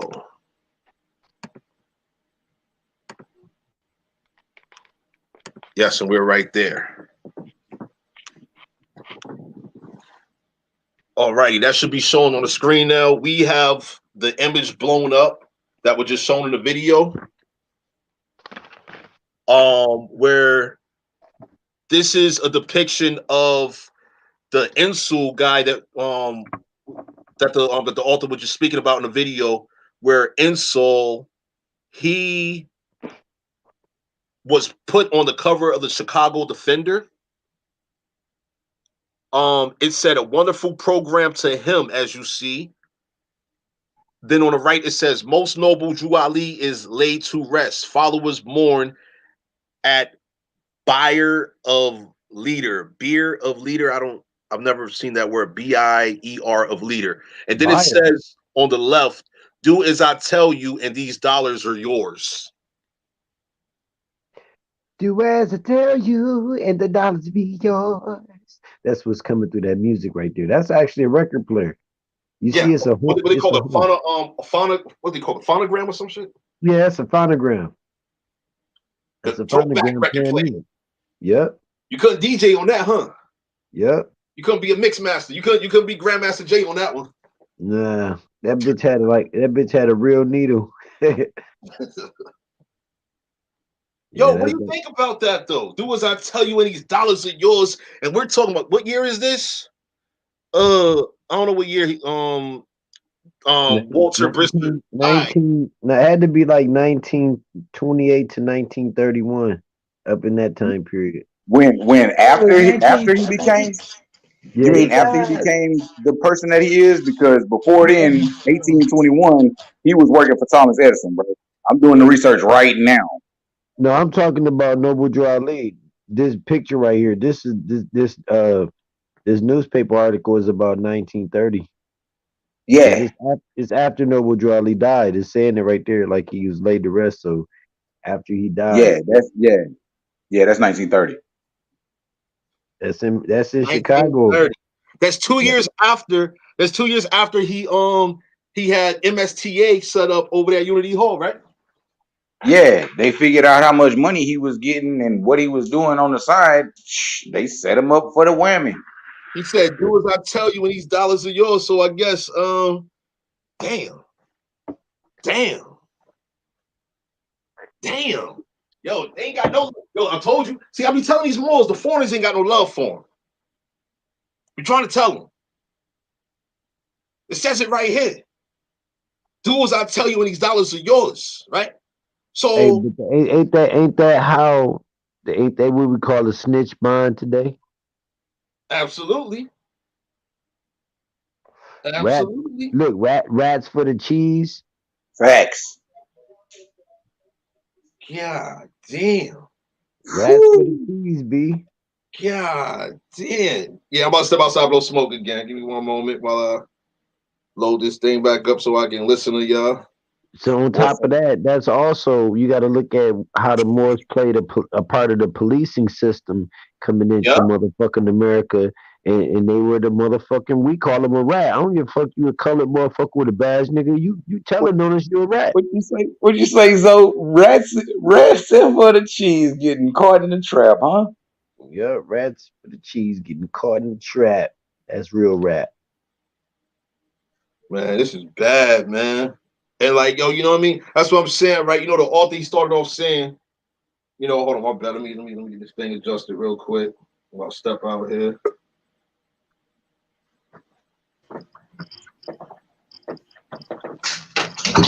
Yeah, y'all can hear me? Yo, yeah. All right, cool. Yeah, I just had to change the device up real quick. Yo, so So you heard the author when he began speaking, right? He said that if it wasn't for Noble Drew Ali, there would have been no MSTA. I mean, like, okay, so let me run it back. If there was no Walter Brister, there wouldn't have been no MSTA, there would have been no NOI, and there would not have been the 5%ers and everything else that has come as a result, including all of these social media debates with Moors claiming to be Aboriginal, autochthonous, indigenous to America, right? He's the creator of it all. That's what he said. And he got The off by the master emperor. liar. He got off by the emperor. But his teacher was the same teacher of Malcolm X. They had the same instructor, and it wasn't Fard Muhammad. Oh no. Fard Muhammad was ahead of goddamn Elijah Muhammad. No, I'm talking about that wasn't who taught Noble and Malcolm. Oh yeah, it was. It was Fard Muhammad and it was Elijah Muhammad. Let me pull up this document, honey. I'm talking about something else. Let's get it. You might have found something that I ain't even touch on. I like she about to pour some fire. Tony, you got it too. But the reason I say that, Mama Chief, Mama Chief, reason I say that is because Tony earlier had showed a picture of Noble Drew Ali standing there, and we put up that picture of Fard Muhammad sitting right next to him. And Fard Muhammad had that old. I know exactly what you're saying, but I'm talking about. Hold on. Zoe, wait one moment. No, what you saying? I was trying to say, I'm talking about when he was a little boy who took him to Egypt, who took him to Hindustan. I believe. No, it wasn't Fard. What I was saying is Fard was a part of his political marriage pool. Yeah, because you gotta look at it like Fard Muhammad was a part of the Moroccan people and shit. Oh, damn. Once again. So would we categorize Fard and whoever Fard was working with as like handlers? He was the main. Yeah, he was the controller. We call them today controllers. We call them controllers in 2020, 21.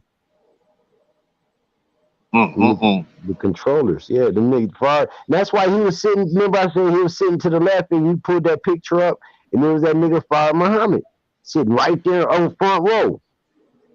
Pull that picture up again, man. You got that? Pull that I'm picture back on the balcony, man. Hold on. I'm on the balcony, man. Oh yeah, I forgot. I'm smoking too. My bad. Enjoy your smoke. Yeah, let me get my freeze on real quick, man. You know it's just cold as hell out here. You know what I mean? Yeah, it's tough, guys. This tough weather up here in the north, man. They don't be understanding, man. But that makes us even more goddamn Android soldier. Be able to stand outside for motherfucking 15 minutes in fucking 20-degree weather? Try it. No, bro. He said no. When I was in West Virginia, bro. No. Y'all come down here to Texas where it's still warm. I'm gonna be back in a hot minute. I'm just blowing smoke for a minute. I'll be back in. I'll let you back in 1 second. But you know what, Mama Chief?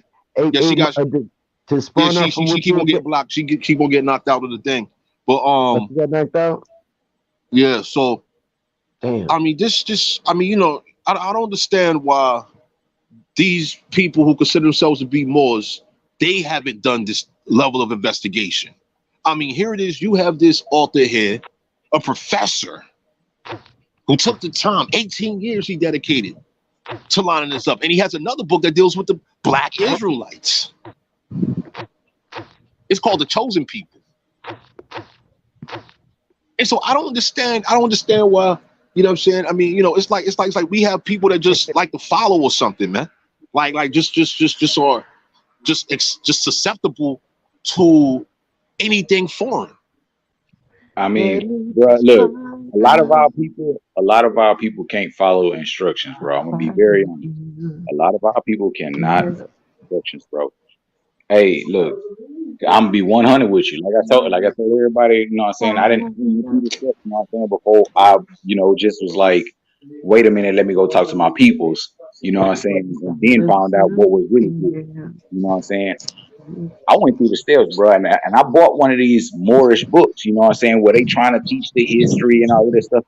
Hey, bro, in the beginning of they books, bro, they always say this is not legal advice, and this is not, what they say. This is not damn what it said. I can't even remember one of my homeboys, but it say something else. You know what I'm saying? Basically telling you read this, but pay attention to what you reading. Read this and see if that's the truth. Like you decipher if it's the truth. You know what I'm saying? If you understand this, 100% truth. You know what I'm saying? But you have to always cross reference everything. It doesn't matter who wrote the book, when the book was wrote. You have to cross reference this stuff. You know what I mean? And I took these books, bro, and I cross referenced them with other stuff. I even some of the stuff that they were saying is literally copy and paste, bro, from you know what I'm That's saying? right. From other sources, bro, with words changed out. And I'm looking at this like, bro, this said African American or this said Negro, and you put more right here, bro. That's not what you say. Yeah. Bro, wait a minute. Let me go look at this. Type it up on a computer, go to the public library, get to looking at. Hold up, bro. Man, this ain't even right, bro. Wait a minute. Hold on. Let me go look at this book again. Okay, this is not public information. This is not such and such. Okay. So basically, it's telling me, hey, read this. It's gonna tell you some history, some true history, but you got to take it with a grain of salt. Yo, they're chop and screw artists. Long story short, right? Mm-hmm. They are chop and screw artists. I mean, let's just take it from the top real quick, right? So, one of the things I wanted to show tonight in this presentation was how, and you all can look this up. I do have the document. It is in the tabs, but I haven't had a chance to get into it because, like I said, this is a whole lot of information. We're covering the 16th century forward, right? So anyway, you have the Prince Hall African Lodge. Prince Hall, who is an African, right? He's a real Moor, okay? He was a slave, right? He's working with a Christian missionary who is also of African descent, therefore Moor, right? And this Moor by the name of John Merritt, who was a missionary towards for the conversion of our American Indian peoples into Christians, right? He gives a sermon at Prince Hall's African Lodge. This is in the late 1700s. Going a little bit further with these hidden colors, and I'm gonna show all of this text. We might not be able to get into it tonight because we're approaching 4 hours right now. You know what I mean? Might resume tomorrow if everyone's available, but this is the situation. We have the Prince Hall Lodge volunteering. Prince Hall wrote a letter to the governor of Massachusetts in the 1700s, volunteering to put down Shays' Rebellion. What do y'all think about that?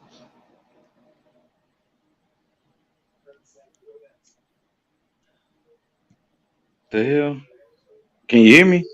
Yeah, I hear you. Oh, okay. My phone say it's muted, but I can't. I guess. What man? Say that one more time for me. You have Prince Hall, who founded the African Lodge. You know the Prince Hall Black The Prince Hall Masons, Masons. right? They got one up the street from my pop's house. Yeah. Prince Hall wrote a letter to the governor of Massachusetts in the late 1700s. I have the text where he's volunteering to put down Shays' Rebellion. What do you think about that? It sounds like infiltrate. Like it sounds like infiltration, bro. Like I mean, that's the best way I can put it. You asking for permission to go ahead and start sabotaging some shit. Yep. I was just gonna say that's sabotage. Mm-hmm. That's right. I mean, bro. Bro. Look. Like I say, I my family, bro, I was born with a jar of common sense. Right now, it's uncommon because ain't nobody got it. But Hmm. you know, I mean, Common that's sense is exactly what that uncommon. I've been sounds saying like. that for years. I mean, that's what that sound like to me, bro. You asking for permission to go ahead and start sabotaging some shit. And see, the situation with Shay's Rebellion is the fact, because I did a little bit of research on it briefly. I've been doing too much reading, so it was like, whoa, I'm gonna get into this later. But what I understand about Shay's Rebellion, you had these colonists that were farmers, right? So these are basically foreigners that were farmers. They was employees and all of that, and they were just being taxed to death. They basically went on strike. The strike called Shay's Rebellion. I don't know how serious Shay's Rebellion got, but I guess it got serious enough for Prince Hall and his African Lodge, or for him, Prince Hall, to volunteer his African Lodge and whatever influence he had during this late 1700s period to volunteer to put down Shay's Rebellion, man. I mean, this is outrageous. And so, Bro, wait. Oh, damn, bro. Okay, check it. Now you just said that these people was farmers, right? yeah. Bro, this was going ahead and to start the market, like Market Basket, Walmart, all of these places, bro. This was to take the farmers off their land and put it into a factory, bro. Mm. That I way was you have no share. thinking the same You got no thing. crops now. Now you have no sharecropping. Yeah, I was thinking the same thing. Replace you with the Wow. motherfucking people they got in position, and there's the politic move on the land. Damn.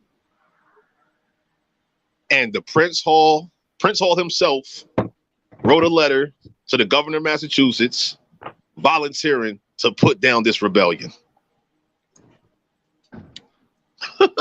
And so, you don't know what occurred in my mind when I came across that information. Right? I'm like, whoa. So what other rebellions have they volunteered to disrupt, or Tea to Party, sabotage, to you know look, what I'm saying? look, the Right. Tea Party and all that shit was a part of it. When they went to Tulsa, Oklahoma, all of that shit was a part of it. When they started going to Chicago, burning down all of the big buildings and tearing them shits down. Went to Detroit, did the same thing. New York, What? Philadelphia, Atlanta. They try to hit all of the major cities with this bullshit, bro. That's what stirred up all them wars that led from late 1800s, late 1700s, all the way into the late mid 1800s. They ain't gonna speak about the wars going all the way up to 1870, man. They don't even want to say that. Bruh, once they start saying that, bruh, I mean, come on, it's gonna be common sense to people that these people came here to just start a war to take their land, bruh. Yeah. It's gonna open the people's eyes to that somebody, some family, one of these species of human breeds, then What, corrupted what, everything and they trying to take the planet. right. Chaotic. Hey, y'all, I'm back. Or yeah, I keep I getting just came kicked back off. in. Pardon the delay. That's okay. But listen, I was just listening to y'all, and I mean, Tony, what about Metacon and the pigs they put over there on the land? Oh, What about man. that? I mean, well, yeah. Let's go back into the I 1600s. know, I know, I know. It's just crazy. I was just thinking about how they just corrupted our land, just do what they want to do, you know. Yeah, I'm, we're gonna definitely have to But look, dedicate an entire like entire presentations to A, it, because there's so a much whole information, build. huh? Do a whole build on it. I mean, but it's gonna be a series of these, because like we're approaching 4 hours right now just on this one. I didn't even expect it to be this long. I ain't trying to take people's time and all of that, but the thing is, we have to be aware. Once again, we have to provide ourselves with full disclosure of what has taken place. Now, in regards to what you just referenced here with Metacom, he was also known as King Philip, right? The English put the name King Philip. They called Metacom, who was he was the chief, I believe, of the Wampanoag over there in Massachusetts, right? Right. So Got him. they called him King Philip, demonizing him basically because at this time the English was at war with Spain, as we was reading earlier, right? So anyway, imagine this, y'all. This is your land, right? Like imagine waking up in the morning on your land, of course, right? And then you smell something awful, funky, it's terrible, right? It's like it disturbs you. It disturbs all of your people. And so you Hugo, I got it. If you want me, I got yeah, go for it. it, read it, go for I it. Yeah, got it. go. It's a King Philip's herds, Indians, colonists, and the problem of livestock in early New England, Virginia. D. John Anderson wrote this. It says on a late Hold on, spring hold on. day. Read that line. Read that topic at the beginning again. The title, okay, King Philip's. Damn it. No, yeah, what happened? They kicked her out. The hell? No, she's still here. Mama Chi. Now they kicked her out. Oh, She ain't on mute, huh? No, she's not on Can mute. y'all hear me? Yeah, I hear you now. Yeah, Yeah. we can hear you on. Oh, y'all heard me at first reading, right? No. Y'all didn't hear me reading that? Yeah, no, Thought you told we me. didn't hear you. Okay. Can you hear me now? Yeah. Okay. It says King Philip's herds, Indians, colonists, and the problem of livestock in early New England by Virginia D. John Anderson. It says, on a late spring day in 1669, the ambitious younger son of a prominent Rhode Island family received a letter from the town clerk of the Portsmouth. Like many of his neighbors, the young man raised livestock and followed the common practice of placing his pigs on a nearby island where they could forage safe from predators. But that was what brought him to the attention of the Portsmouth inhabitants, who ordered the clerk to reprimand. Damn it. No, you just went out again.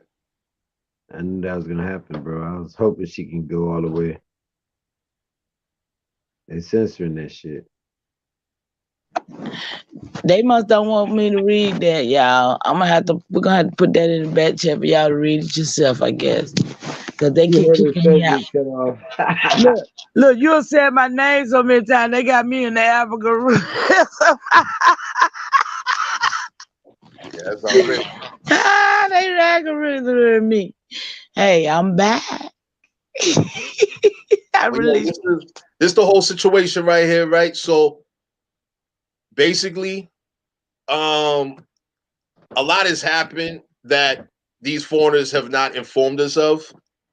One of the things in which we will be getting into soon, on the Aboriginal American Truths platform, in conjunction with the Tomahawk Tony platform, etc. Right? We're going to be discussing a series of harmful acts, basically foreign legislation that was against our American people.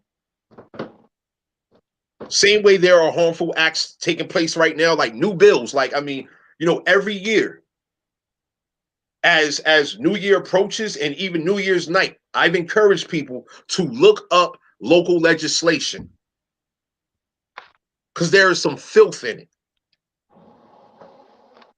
And let me ask y'all. I'm sorry. Let me ask you this, Tony, because my grandson told me to ask y'all about this.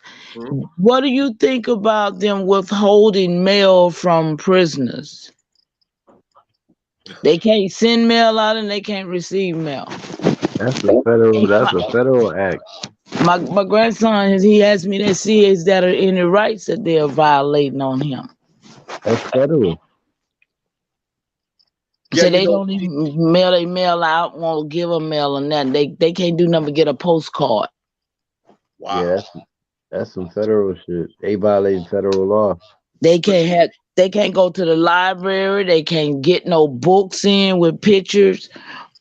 They told him they had to get it from Amazon, but when he got a book from Amazon, it had pictures. They sent it back. So they doing a lot of that. No TV. They can't, nothing. You know They can, why? Because they're trying to keep all the information dead. right. They don't Hmm. want people Absolutely. sharing their information or literature.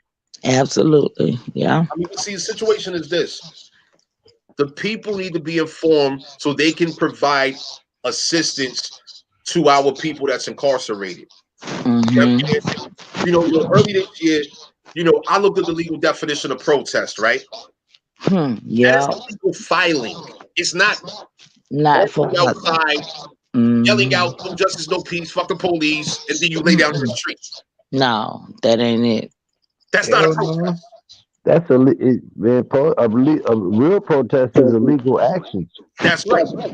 Yeah, you have to file for it, right? And so and so and so Get a there's But permit. hold on, wait, y'all, hey, yo, hold on. I want y'all to slow down real quick, y'all, because see, Tony, what you saying and what you just threw in, Zoe, most of our people don't know that, y'all. They not Mm-hmm. competent, bro.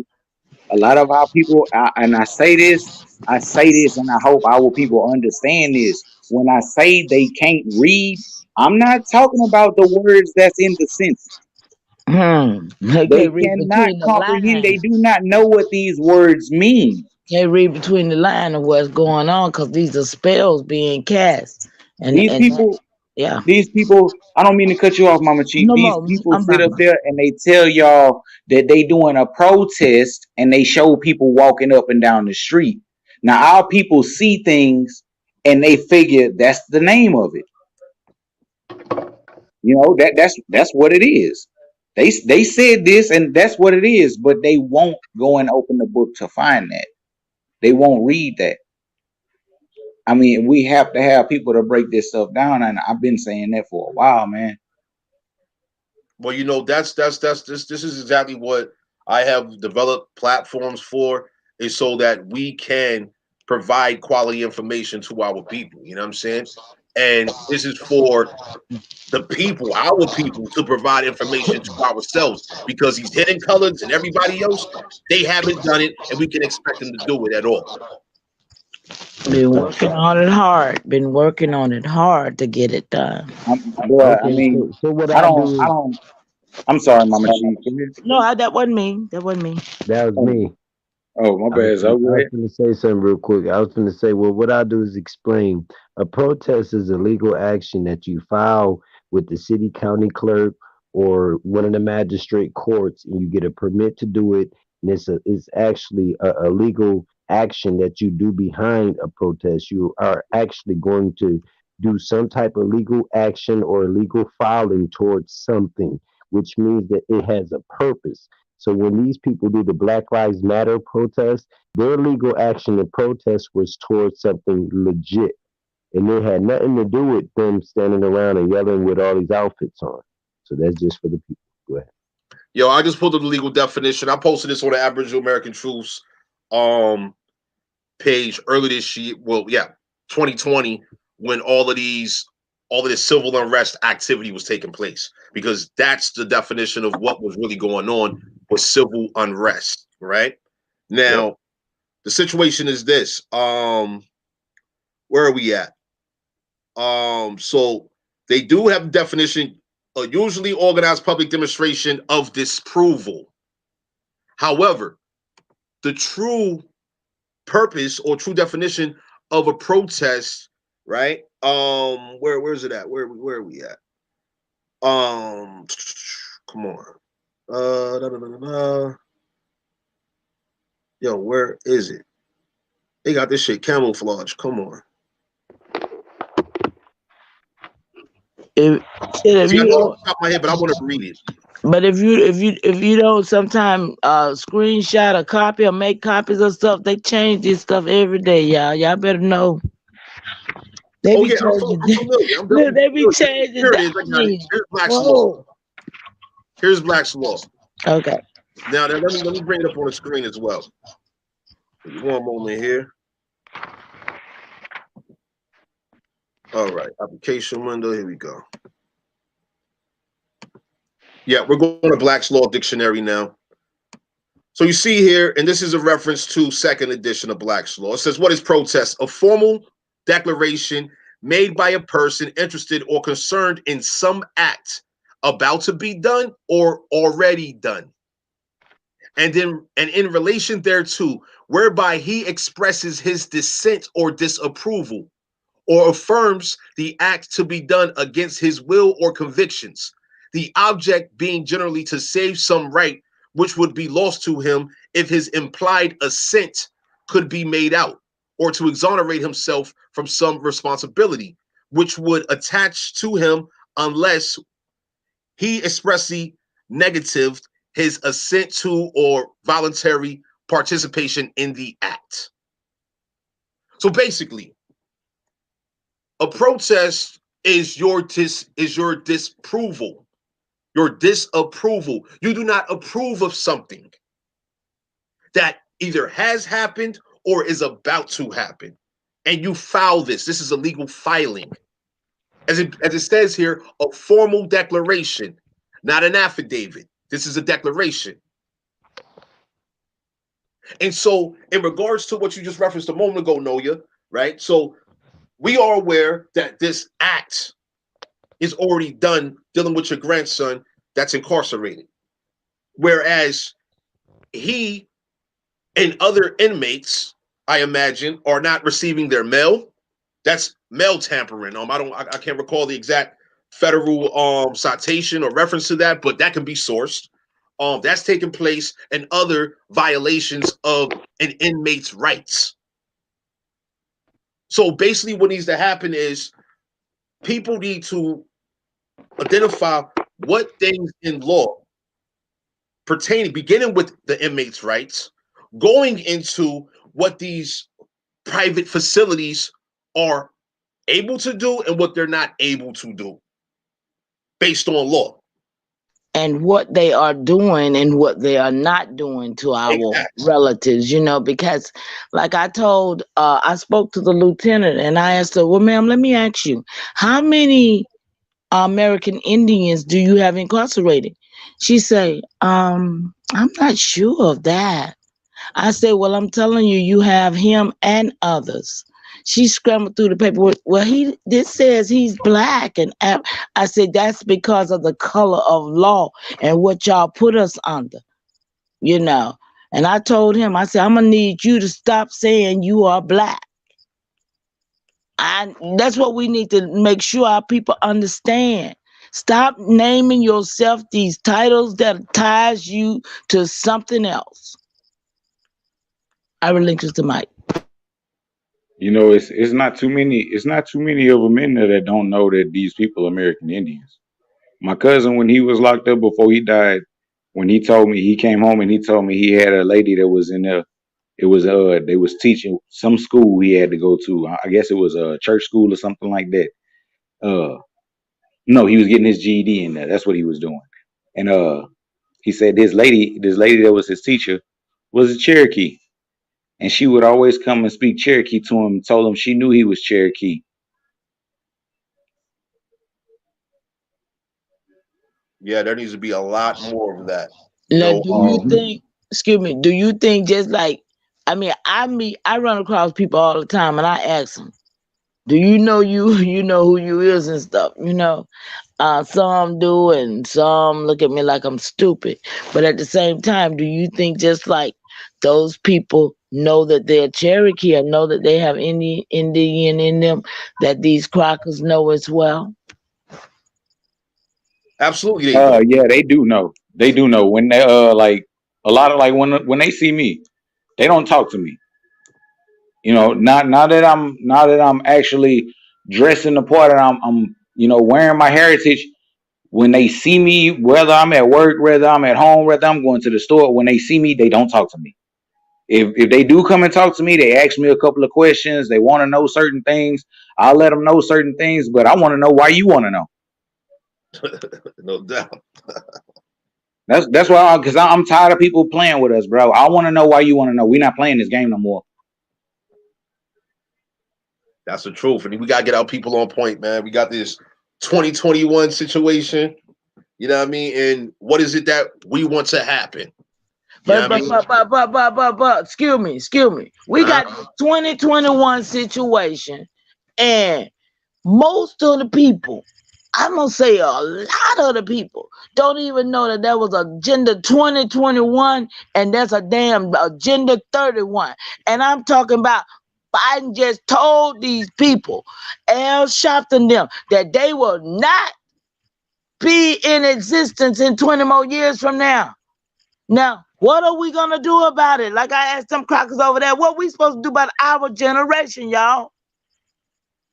It is very, very serious. Talking about 2020. What y'all gonna do 2021? We ready to party. There's niggas out there now shooting and partying. We best to be about trying to get ourselves together. Because these people are trying to annihilate us. It's in their Paris treaties. It's in all of their stuff. And this is why we're here today. Because today, talking about 2021, today is the day of our continuation, not our destruction. I relinquish the mic. Yeah, man, you're absolutely right. And we're gonna have to definitely continue this. Um, it's an abundance of information to cover just to get people up to speed, and this can be on a record. As I was saying a moment ago, and throughout this presentation, full disclosure, we got to provide it for ourselves. We have to take the control of our narrative. All these coloreds, these Negroes, these Moors, and whoever else, it's not their place to control our narrative. They had an opportunity to provide us with full disclosure. They failed repeatedly. They didn't even agree to provide us with full disclosure, but yet and still they wanted to contract with us. So this is where we're at, and we got a lot of work to do.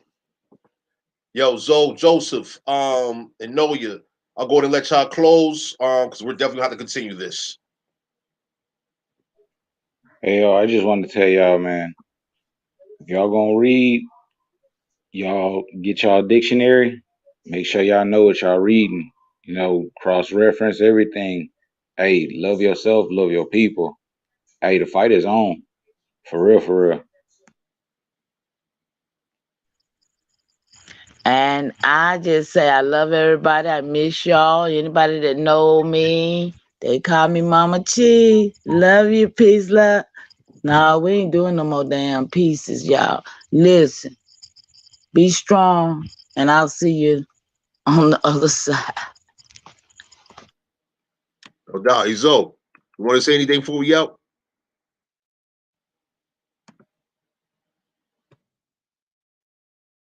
I'll take that as a no. So yeah, appreciate your presence. Much appreciation to our American people, of course. We're gonna catch you on the next one. Most likely I will continue tomorrow. Whoever's available to join, feel free to let me know. Because we got a lot of information to cover. Oh yeah, Zoe's out of here. He guess he got kicked off also or something. I don't know.